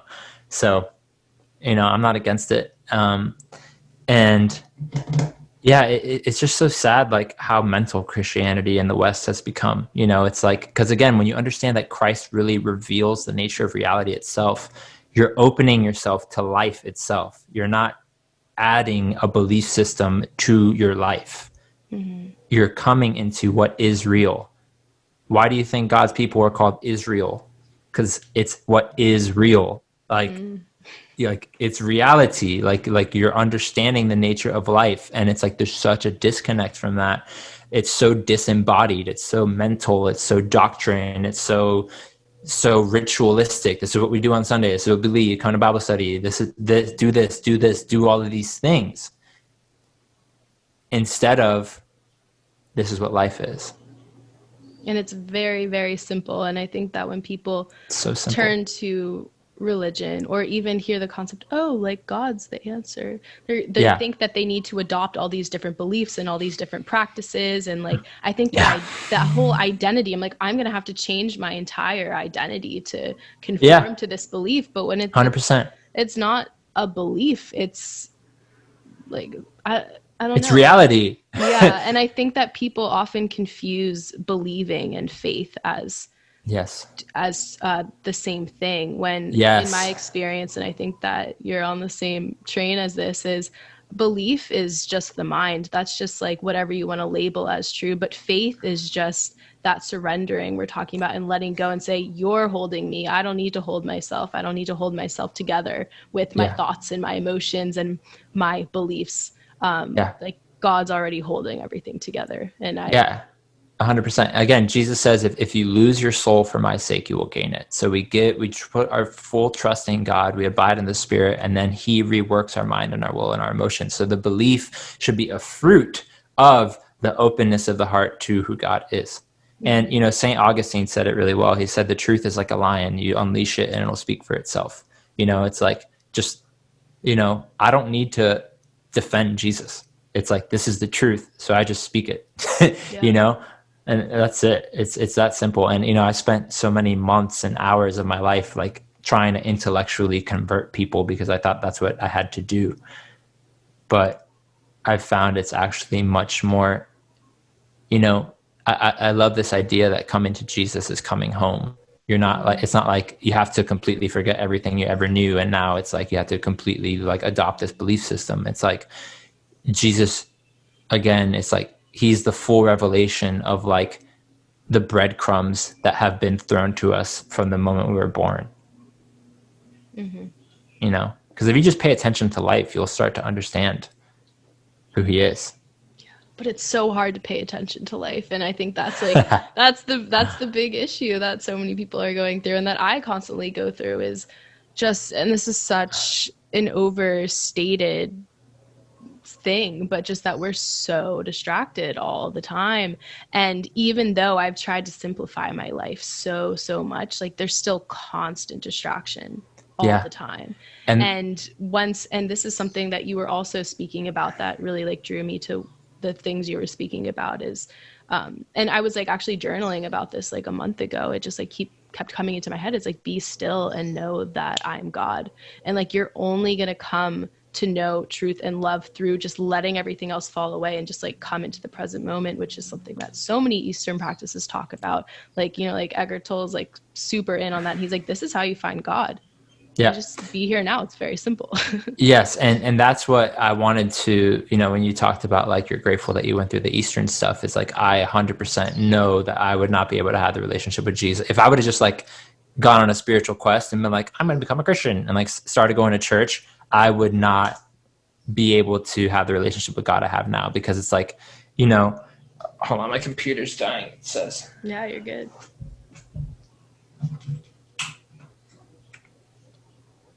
Oh, there we go. Okay. So,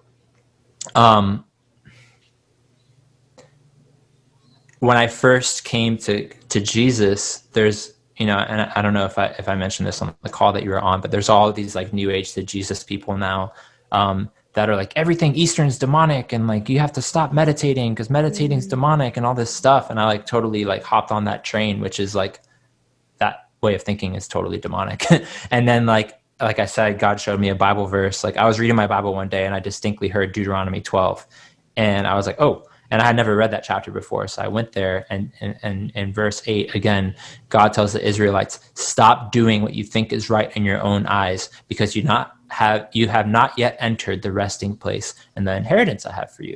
And when I read that, I was like, oh my God, I need to enter a resting place. Because I was like trying so hard to perform for God. I was constantly on a mission. Like everywhere I went, I was like, I have to tell someone about Jesus. And like, because like I read all these books about the New World Order and like how, Bible prophecy and satanic agendas, and like had all this information. I just like vomited. Words, yeah. Yes. And like, I had a really good argument. Like I could like all day, like I'll show you satanic imagery in the fucking United Nations and like on the back of your dollar bill, like all day, all day I can do it, but that's not going to give you a relationship with God. It might give you an intellectual faith, but it's not going to give you a relationship with Jesus. And when I started reading that, I started meditating again, but like it was a very different meditation now, because now I'm meditating on the awareness of Christ in my life. And I think it's, what is it? Psalm 36. I recently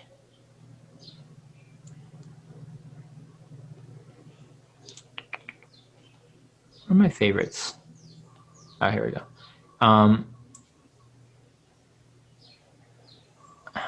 Sorry, no, but all over the Psalms, I started, once I opened myself up to this, and it's almost like the average Christian, just like these things just fly over the freaking heads. But, and this is what I talk about in my prayer calls. All over the Psalms, it talks about meditation and stillness. Oh, here, Psalm 63. When I remember you upon my bed and meditate on you in the watches of the night, and then Psalms, I think, what is it, 4:4, it says, meditate in your heart upon your bed. Psalms, crap. I usually know this one. 37, is it?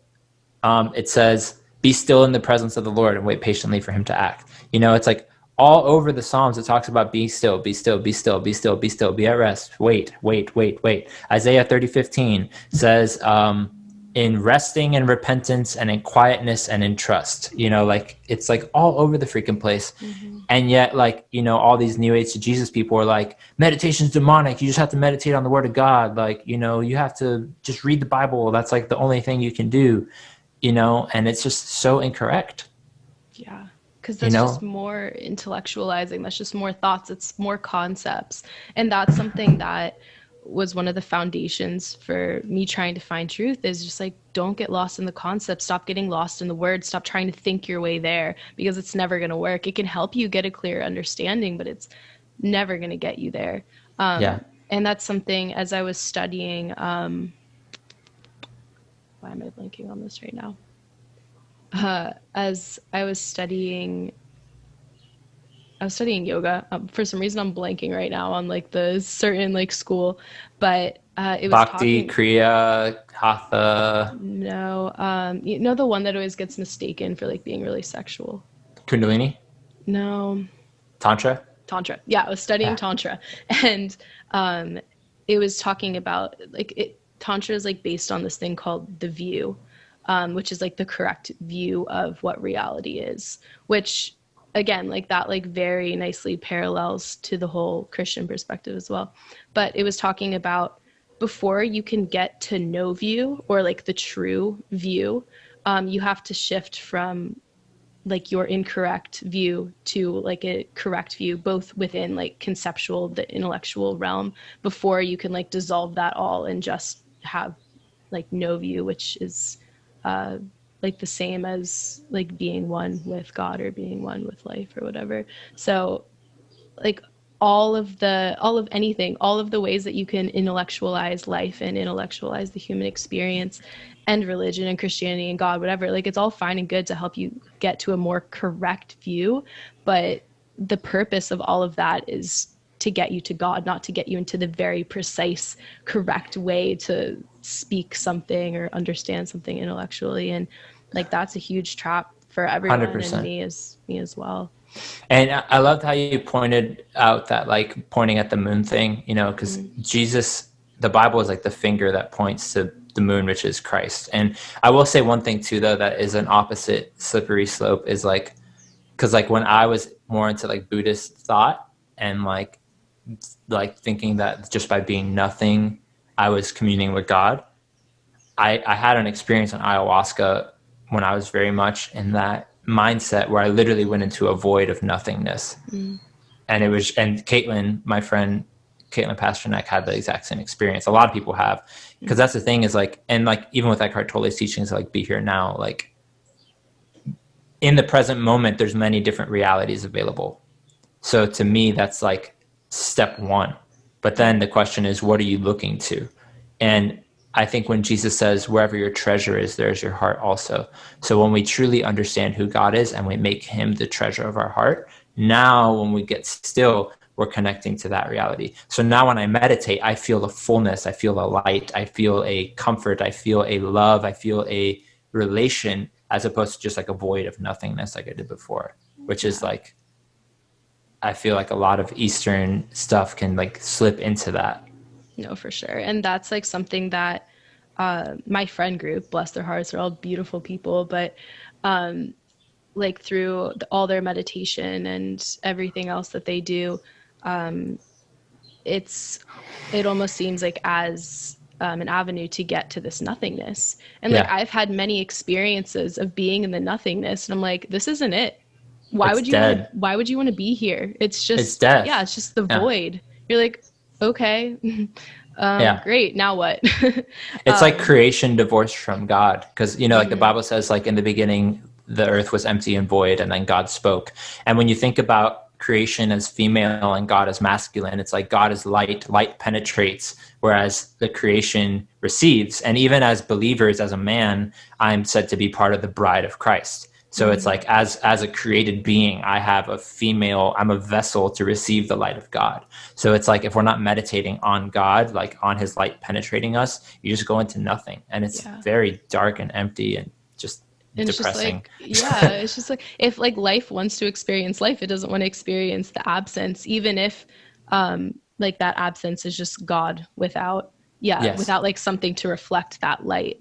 Yeah. And that's something that a lot of paths, including like New Age, is always talking about is like our human experience is like consciousness experiencing itself, like perhaps like God experiencing itself, like through its creation.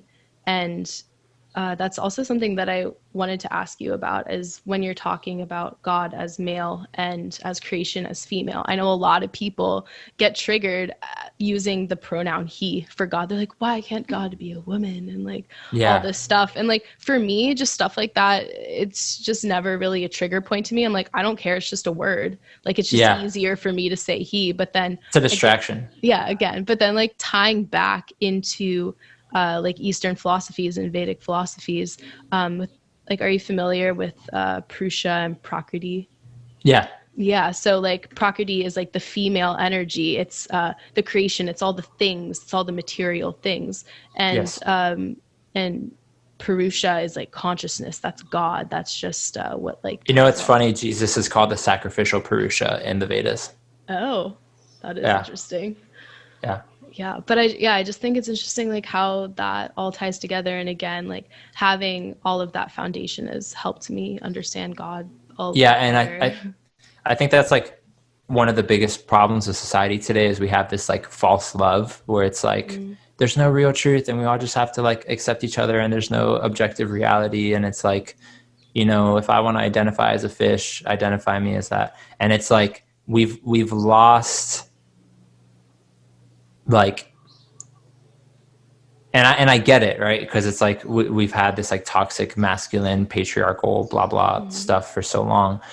However, it's like people get triggered because it's like, oh, God's a man, so what are you saying, that men are better than women? And it's like, no, like God as a man loves the female creation so much that he fucking like allowed himself to be tortured and brutalized to redeem it, so it's like everything has its, just because something is different, it doesn't make one better than the other. Like the gospel is a love story because God's whole business is to restore the creation back to himself, to make creation and creator one completely again, so that there's only pure harmony. There is no evil, there's no sin, there is no injustice, all the things that we seek in the first place. So yeah, it's just like honoring the difference that we have as male and female, whatever it may be, and understanding that just because one is, let's say God is male and creation's female, it doesn't make God necessarily better. It's just like everything has its rightful place. Yeah, absolutely. And even when I was in my yoga teacher training, there was like this huge debate one day in our philosophy class about like masculine and feminine. And it's like masculine energy doesn't mean that it's a male, and feminine energy doesn't mean it's a female. But a lot of people, just because that had been so heavily ingrained, they like could not detach from it and were getting so offended. When I was like, no, I have a lot of masculine energy and I'm a female. It has nothing to do with your gender. It's just the qualities, whatever you want to describe them as. It's just a word. It's just 100%. a word to describe it. It's 100%. Yeah. And I mean, the Holy Spirit, which is the Spirit of God, is said to be a comforter. That's a very feminine quality. But at the same time, he says, those who I love, I discipline. He's also the convictor of sin. It's a very masculine quality. So we all have masculine and female energy in us. However, I would say the predominant quality of God is masculine because, again, light is penetrating and the predominant quality of creation is female. But both exist within it. At the end of the day, it's just words. Again, it's like people just get so caught up in distractions. Like, like another thing people get really caught up in. It's like, well, Jesus went to India and like studied yoga. And it's like, okay, even if he did, like, so what? Whether Jesus did a downward dog or not doesn't change what he revealed and what he did on the cross. Like, I don't care. And that's something, like, whenever my friends and I are having these like philosophical discussions, like, we have to continuously like come back and we're like, okay, this is just words, this is just speculation, this is just our intellect trying to figure something out, and it's super fun. Like, it's super fun, it is and interesting, but it's not the truth. Yes. Like, the truth is something that surpasses all words. Yeah. And you can point to it a little better and more precisely sometimes, but it's never going to be the same thing as like experiencing the truth. Yeah, I love how the Apostle Paul says, "The peace of Christ, which surpasses all understanding." Like God's Spirit is beyond what we can talk about it, and we can, use intellect to help us deepen our relationship and to describe it and tell stories and point each other to things and whatnot. But at the end of the day, the Spirit is beyond that, which we can truly like intellectualize. Yeah, it's a mystery. Yeah, it's a big mystery.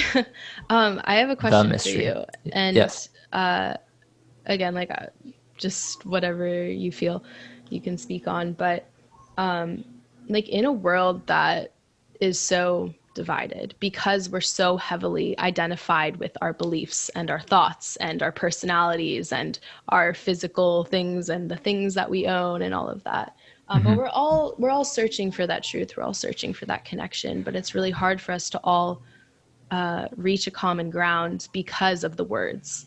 And I don't know if you have, I'm assuming you have, like, thought of some avenues so that we can all reach this common ground and all reach this like same connection. Like, do you think that we need to like create like new words, or I just feel like people get so stuck on that, like, so 100%. stuck on the words. Yes. Yeah. Do you mind if I use the restroom really quick and then I'll answer this? Yeah, I actually do too. So. Okay, perfect. Be right back. So yeah, hi. I 100% think we should use new language, and that's something I'm really trying to do. And the Apostle Paul actually talks about this. He says that everyone should stay where they once came from when they become a believer. So essentially, and this is a big problem with Westernized Christianity, is it's like a freaking conveyor belt. It's like, all right, here, put on your Christian costume, and this is how you think and talk and act now. Whereas the Apostle Paul says, when I was with a Jew, I became like a Jew. When I was with a Greek, I became like a Greek. So like, he understood how to communicate God to different people. And I think that's much more effective. And I try to be very, and again, the thing is, when you truly understand who Jesus is and what he revealed, is he is the fulfiller of every desire we've ever had. So it's like right now, for example, like when I see all the social justice movements happening, like Black Lives Matter, right? Like, they want to abolish racism. Racism is just sin. It's just separation from God. That's all it is.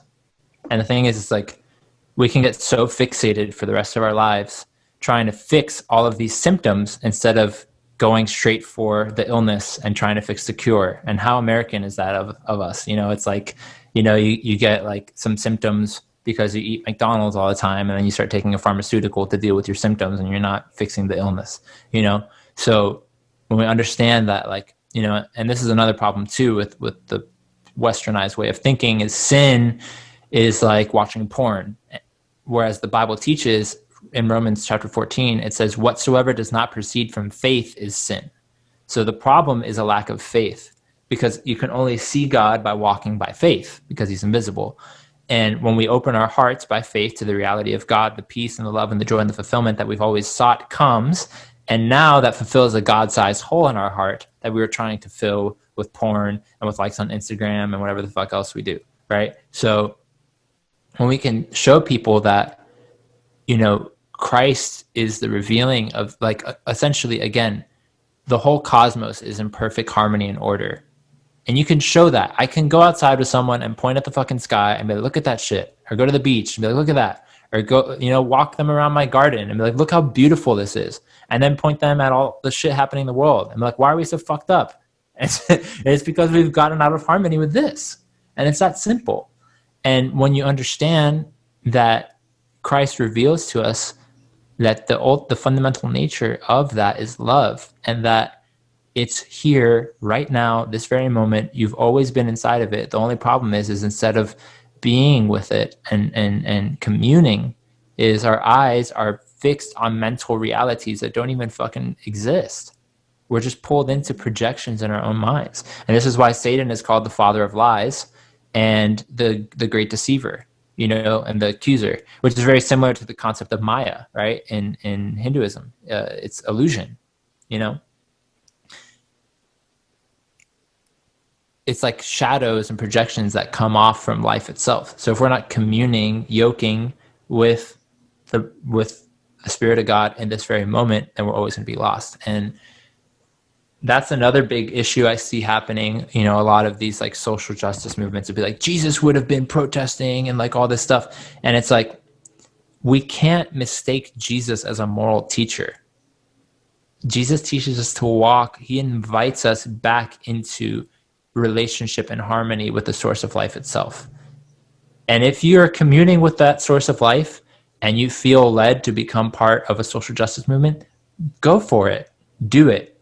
But do it from a place of peace. Do it from a place of, it's already finished. I'm already one with God.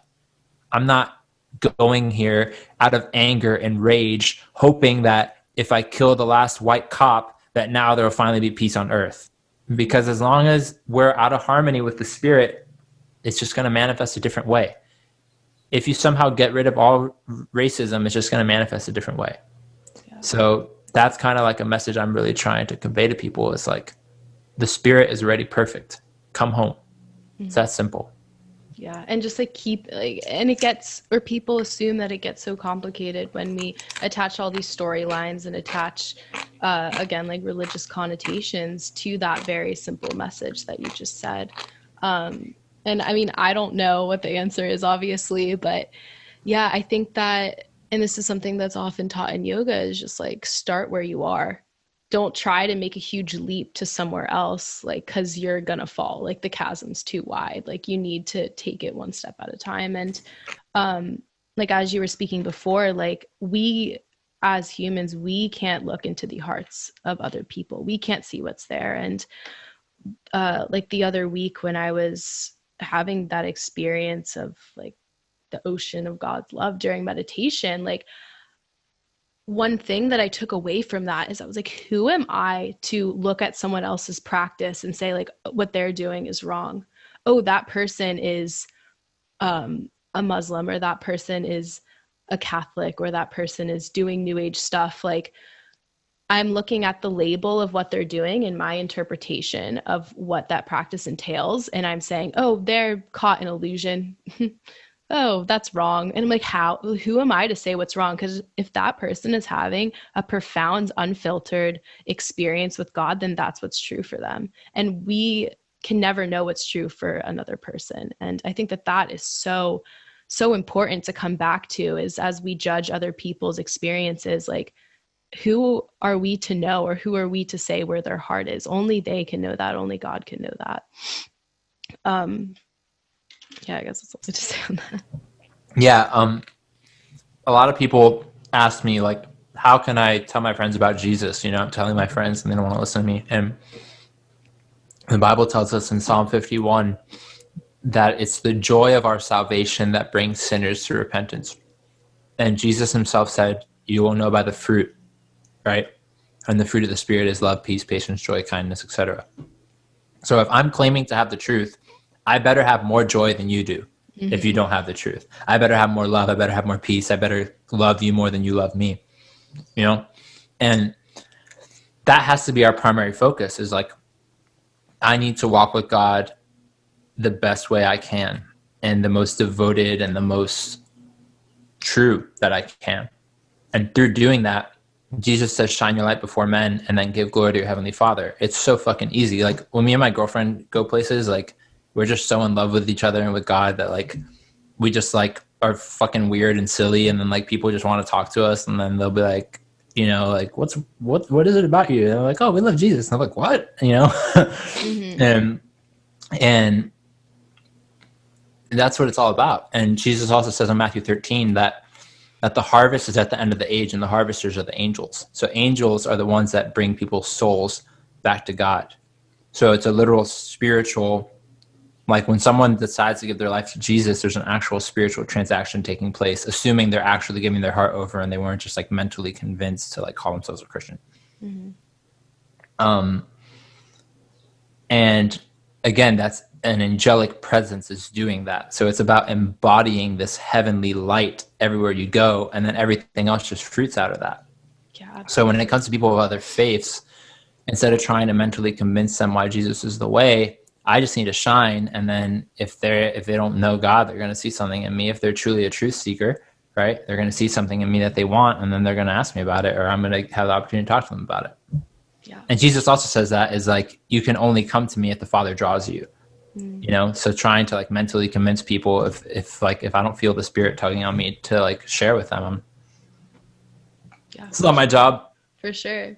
And that, I think that's a verse somewhere which just teaches you don't necessarily need to go out like shouting the truth into the streets. Like, you just live and shine your light, and people are going to come to you and ask you how they can be like you. And I think that, especially when you were talking about like going through your like zealous stage, which is like awesome because you were just so passionate, so on fire. But I'm assuming you realized at some point you're like, oh, I don't necessarily need to do that. Like, people are going to come to me, and God is going to work through me in whichever way that he does. And so sometimes I will share, sometimes I won't, but there's not necessarily an agenda. It's not my agenda. Yes.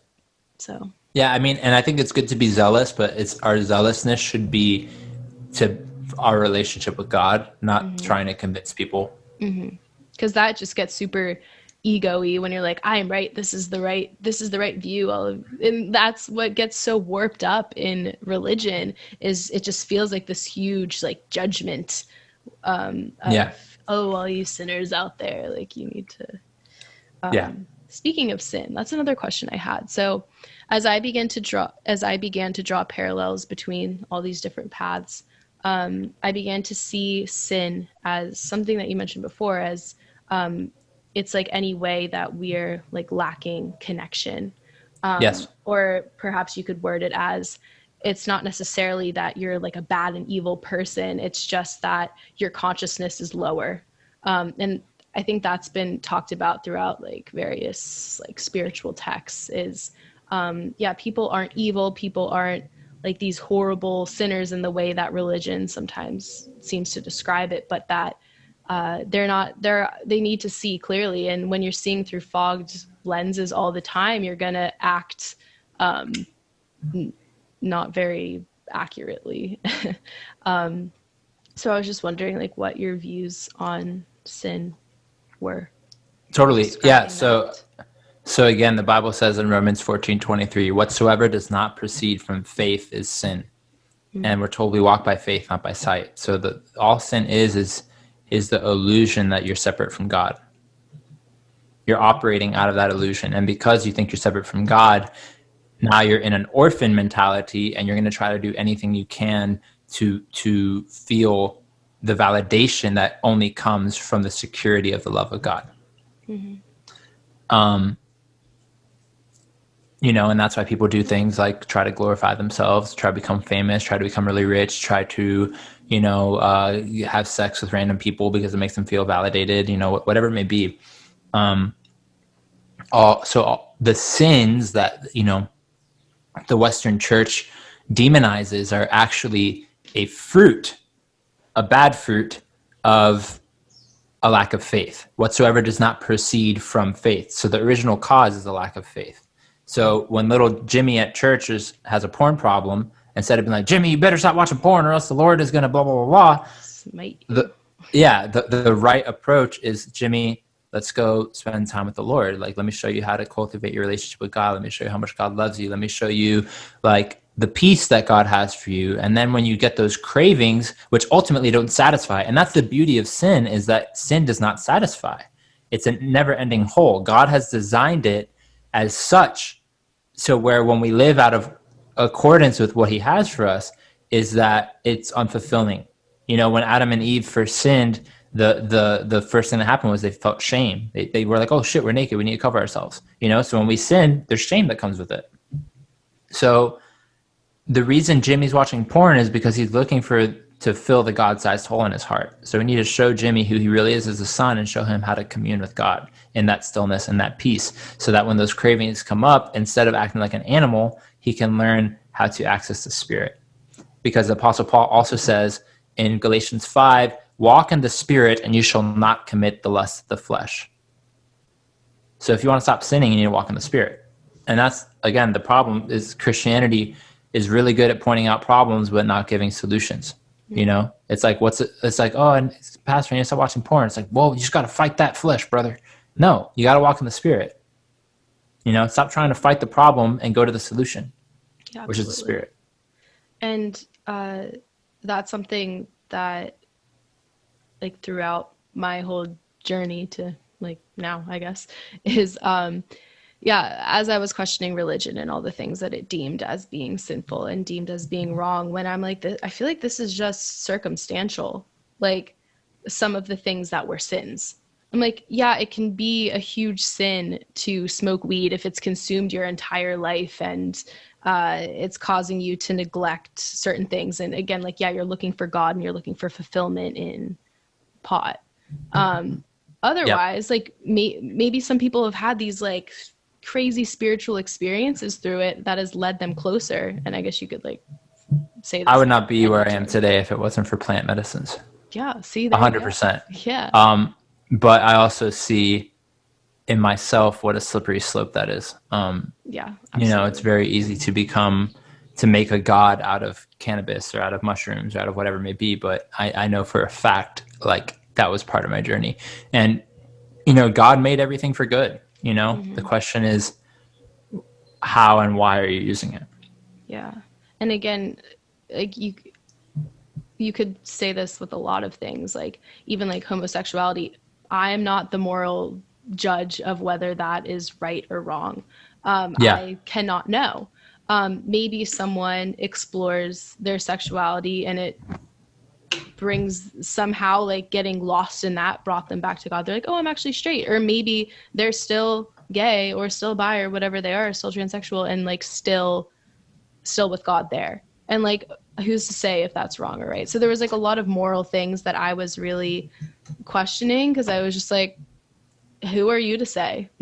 And for me, I'm like, I feel like that's between you and God. Like, that's a very personal thing, whether something's a sin for you or not. Like, I feel like it's completely circumstantial. And if you're being completely honest with yourself and being completely honest with God, then you're going to know in that circumstance whether that's bringing you closer to God or driving further separation. And throughout my journey, the way that I've been able to tell whether something was bringing me closer, which is like not sinful, or something bringing me further away, which would be sinful. And that could literally be anything like, oh, it's a sin to just stay in bed today because that's bringing me further away from God. Because like, I'm just going to lay here and blah, blah, blah, blah. Like, whether, like, if you would look to Christianity, like, it's not a sin to stay in your bed. Because they've like set these like systematic things of yes, no, and it's not so black and white. And like, again, like, it's a very personal, very circumstantial like situation. So like for me, like bringing your like conscious into it, I'm like, okay, this feels true. This feels like it's bringing me closer. This feels like it's bringing me separate away. Like, I've made the metaphor of like, have you ever played that game where you're like playing like hot cold, where you're like in a room and someone's like warmer, colder, colder. Like, I feel like that's how my entire life has been. And anything that's colder is bringing me further away. But I kind of need to go into those cold times to recognize like where I'm not supposed to be. And sometimes I have to get like really, really cold in order to like get back to the warm. Yes. Yeah, totally. And with the sexuality stuff, it really breaks my heart to see how the LGBT community has been treated by Christians, you know? Because again, it's like the thing I was saying earlier with porn. It's like it's so quick. People are so quick to identify them with their sexuality instead of who they are as a child of God. Like God hasn't stopped loving them because they're living a certain lifestyle. Like God still loves them. And with that said, though, another mistake that a lot of people make is like, oh, nothing's sin, just do whatever you want. And the thing is like, if we really want to walk with God, we have to be willing to sacrifice our whole identity and allow God to show us who we are. Because there's a lot of like progressive Christianity now that's, again, the only problem, again, whatsoever does not proceed from faith is sin. So the second we make a doctrine and lean on human understanding instead of going directly to the Spirit, instead of having a heart that's like, okay, what is God saying about this? You're in the wrong. And whether that be, we need to hate homosexuals because blah, blah, blah, blah, or whether it be, oh, you can be gay or trans or whatever you want, and like God still loves you. And it's like, yeah, God does still love you, but is that his actual will for you? Are you willing to put that on the altar and say, God, who am I really?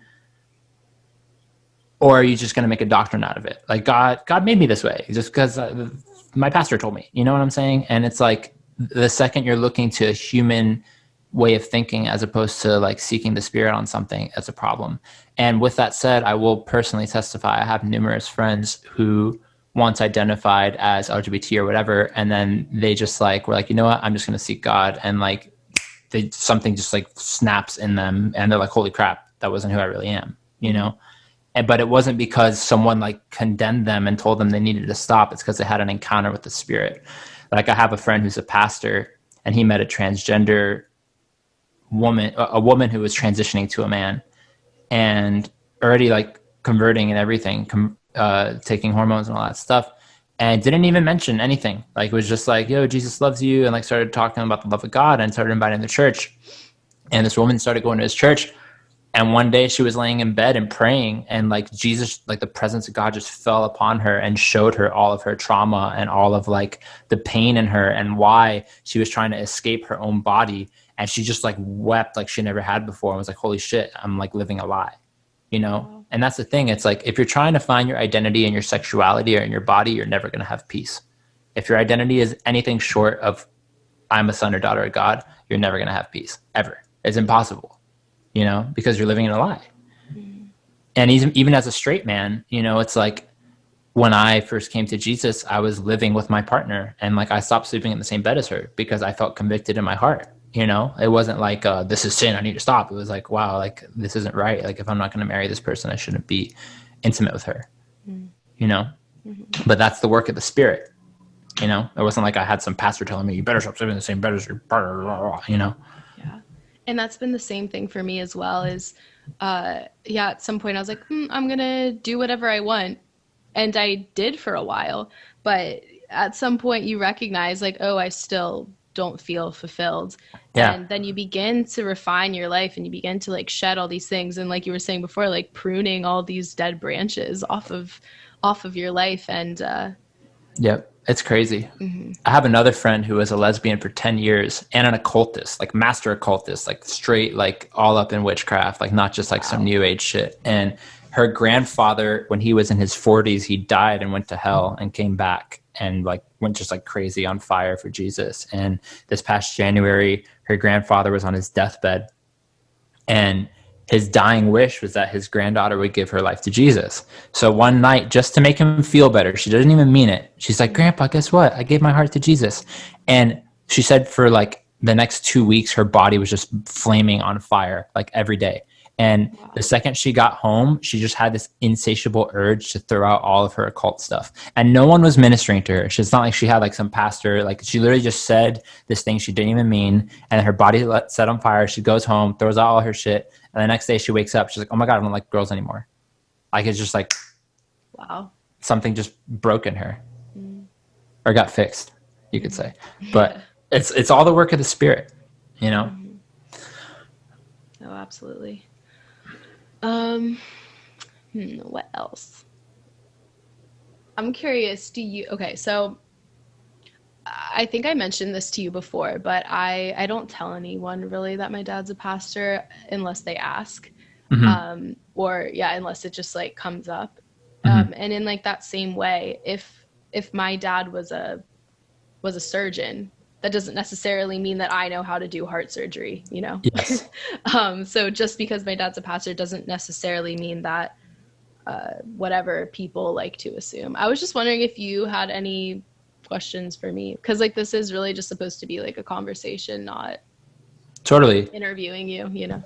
Totally. Yeah. I mean, it's like what I asked you in the call is just like, you know, how your experience was as a preacher's kid, as opposed to like the kind of message that we've been discussing. And it's very different, you know, it's like based off what you told me, at least, you know, it seems like operating out of this place of human understanding, as opposed to like a true, like coming into a spiritual reality is a very different thing. Yeah, absolutely. And I think, as you were talking about before,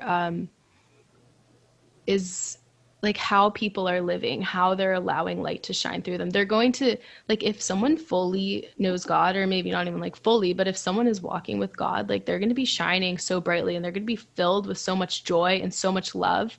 And I think that just being in the church, I was like, why would I want to be like them? I'm like, Yeah. everyone is uptight and judgmental and just like really suffering. Yeah. And like everyone suffers, but there was just not a lot of joy. It just seemed like they were doing the things that they were doing because they had to. And Yes. because it was expected of them, just as you were mentioning before, like they're just like doing empty gestures that like weren't truly worship. It had just become kind of like this mundane, empty ritual for a lot of them. And again, that's a vast generalization, but that was just kind of like the overall vibe I was getting.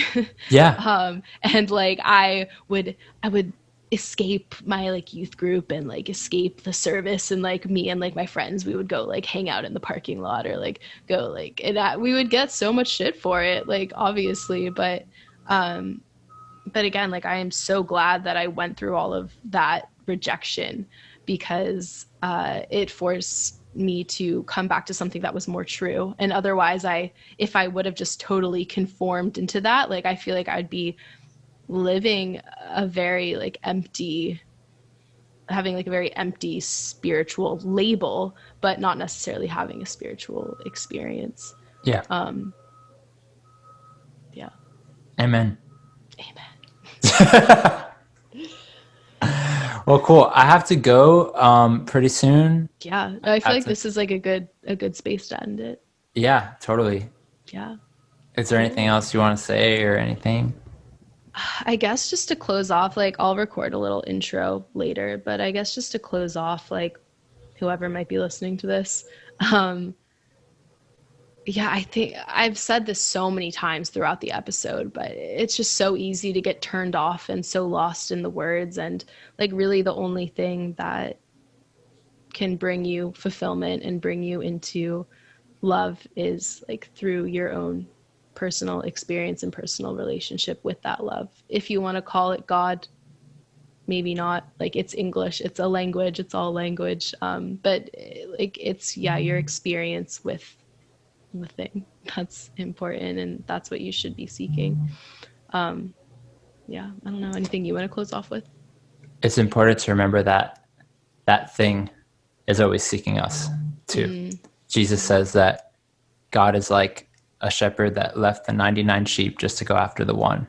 So God is always right there, always like pursuing us. So the second that we're willing to just take a second and look to him, he loves us a lot more than we think. And he's a lot more awesome than we think. And I think that's really evident when you just look at his creation. Look how beautiful and perfect and effortless and like secure it is. Like the earth is not stressing out about what speed it needs to orbit at. And the more we understand that that is God's awesomeness, and you put your faith in that awesomeness instead of your own abilities, life becomes a lot simpler and a lot less scary. Absolutely. There's I'll read one thing really quick in Ephesians 3:17 in the Passion Translation says, by constantly using your faith, the love of Christ will be released deep inside of you and become the very root and source of your life. And I think that's the name of the game. Just like constantly keeping our hearts and our eyes and our minds fixed on that, just that perfection that governs all things, that is Christ. And that's constantly using our faith. And the more that we make a mental practice of that, eventually that just becomes where you reside permanently. And then life just starts fruiting, and things just happen and miracles start manifesting, and you know that it was not anything of your doing. Like, I know I have zero credit for the fact that I just met my future wife. I know I have zero credit for the fact that I just got moved into a botanical garden. And I have zero credit that I met all these Instagram influencers that have similar stories to me. It's like, it's all by God, 100%. Like, I can take no credit. And that's part of like, it's so funny. Like, we all have these big dreams and aspirations. And it's like, when I was in the new age, I so badly wanted to be like this guru wise person and like write books and all this stuff. And like, now that I've just put all my faith in God, he's like given me a platform to speak and to share and to actually help people. And it's that simple. It's like, once you figure out, I need to make a video about this. But like, that book, that movie, The Secret, it's like, you can manifest your own reality. The true secret is that the reality God has for you is way better than the one that you can muster up on your own imagining. Mm-hmm. So, walking with Jesus, the night I gave my life to him, I was literally made out of light. Like, my whole body was pure light. Like, I was also tripping on ayahuasca, but but I could tangibly feel light, like my whole body. And I realized that because it took me 8 months, I had an experience of pure light on ayahuasca. And then for 8 months, I was like reading all these books, trying to figure out who Jesus really was, drinking more ayahuasca, like really like pursuing him. And then I had my final experience where he showed me, it's like, yo, the church is messed up, but like, it's the Bible. Like, I'm that guy, and I was like, oh, okay. And I was so blissed out of my mind, like that. I realized that the reason I resisted him for so long is because I thought being a Christian was going to be the most boring thing ever because of what I saw in churches. Because I started going to all these churches during that time period, and I would always be like, this is not it. This cannot be it, But now that I'm actually walking with him, I realize it's the most exciting, amazing, beautiful thing I could ever fathom. And it has to be, like, he's God, like, Why would you want any of this stuff, all these objects? Like, yeah, no, for sure. Yeah. And he wants to write an amazing story through us. He wants to bear fruit in us. He has plans for us. Like, he wants our lives to be amazing. Like, he doesn't want us to just live a lackluster life. And that comes by keeping our eyes fixed on him. And if we can just learn to do that and rest in that reality, that's the secret. I mean, that's it. It's that simple. Yeah. And that was like a huge, profound like realization that I had a couple of years back. I was like doing this meditation retreat and I was like, oh, everything already is perfect. Like, yep. But yep. Well, Christian, thank you so much for getting on this call. It's thank you. It was like a funny little series of events that like led us up to talking today, but I'm really glad that we did. And me too. I think that you're someone who, like, regardless of the words you say, like, people can look to you and say, like, this guy is living like a joyous and bright and loving life. And like, that's what I see coming out of you through the screen. So I'm sure in person it's more potent. Well, if you ever come to Hawaii, let me know. I would love to. Awesome. Maybe at some point. Yeah. Where in Hawaii are you? Maui. Cool. Yeah. Cool. Yeah. Awesome. Up the mountain. Well, now that we've had a conversation, maybe I'll go watch some of your videos. Awesome. Regardless, I will pop into your Zoom calls. Awesome. Yeah, there's going to be one this Sunday. Okay. I think I'm working, if it's in the evening, right? It will be 5 p.m. your time. Yeah, I will be working, but there will be other times. There will be. Awesome. Well, I hope you have a lovely day. You It's too, so Kat. nice to hear about how everything's like really working out for you with I really all appreciate the that. blessings. It's really great to hear. Thank you so much. And may your day be blessed as well. And may whoever is listening to this, his day be blessed and life be blessed. And may the love of God just infuse every cell of everyone's being. May angels surround all people. And may we come home. May we come home. Amen. Or may we realize we're already home, Yeah. essentially. Yeah. So if you could send me this video, if you don't mind, that would be awesome too. Oh, I definitely will.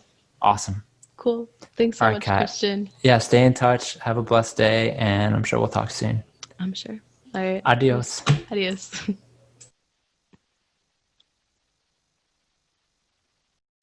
All right, just a quick outro here.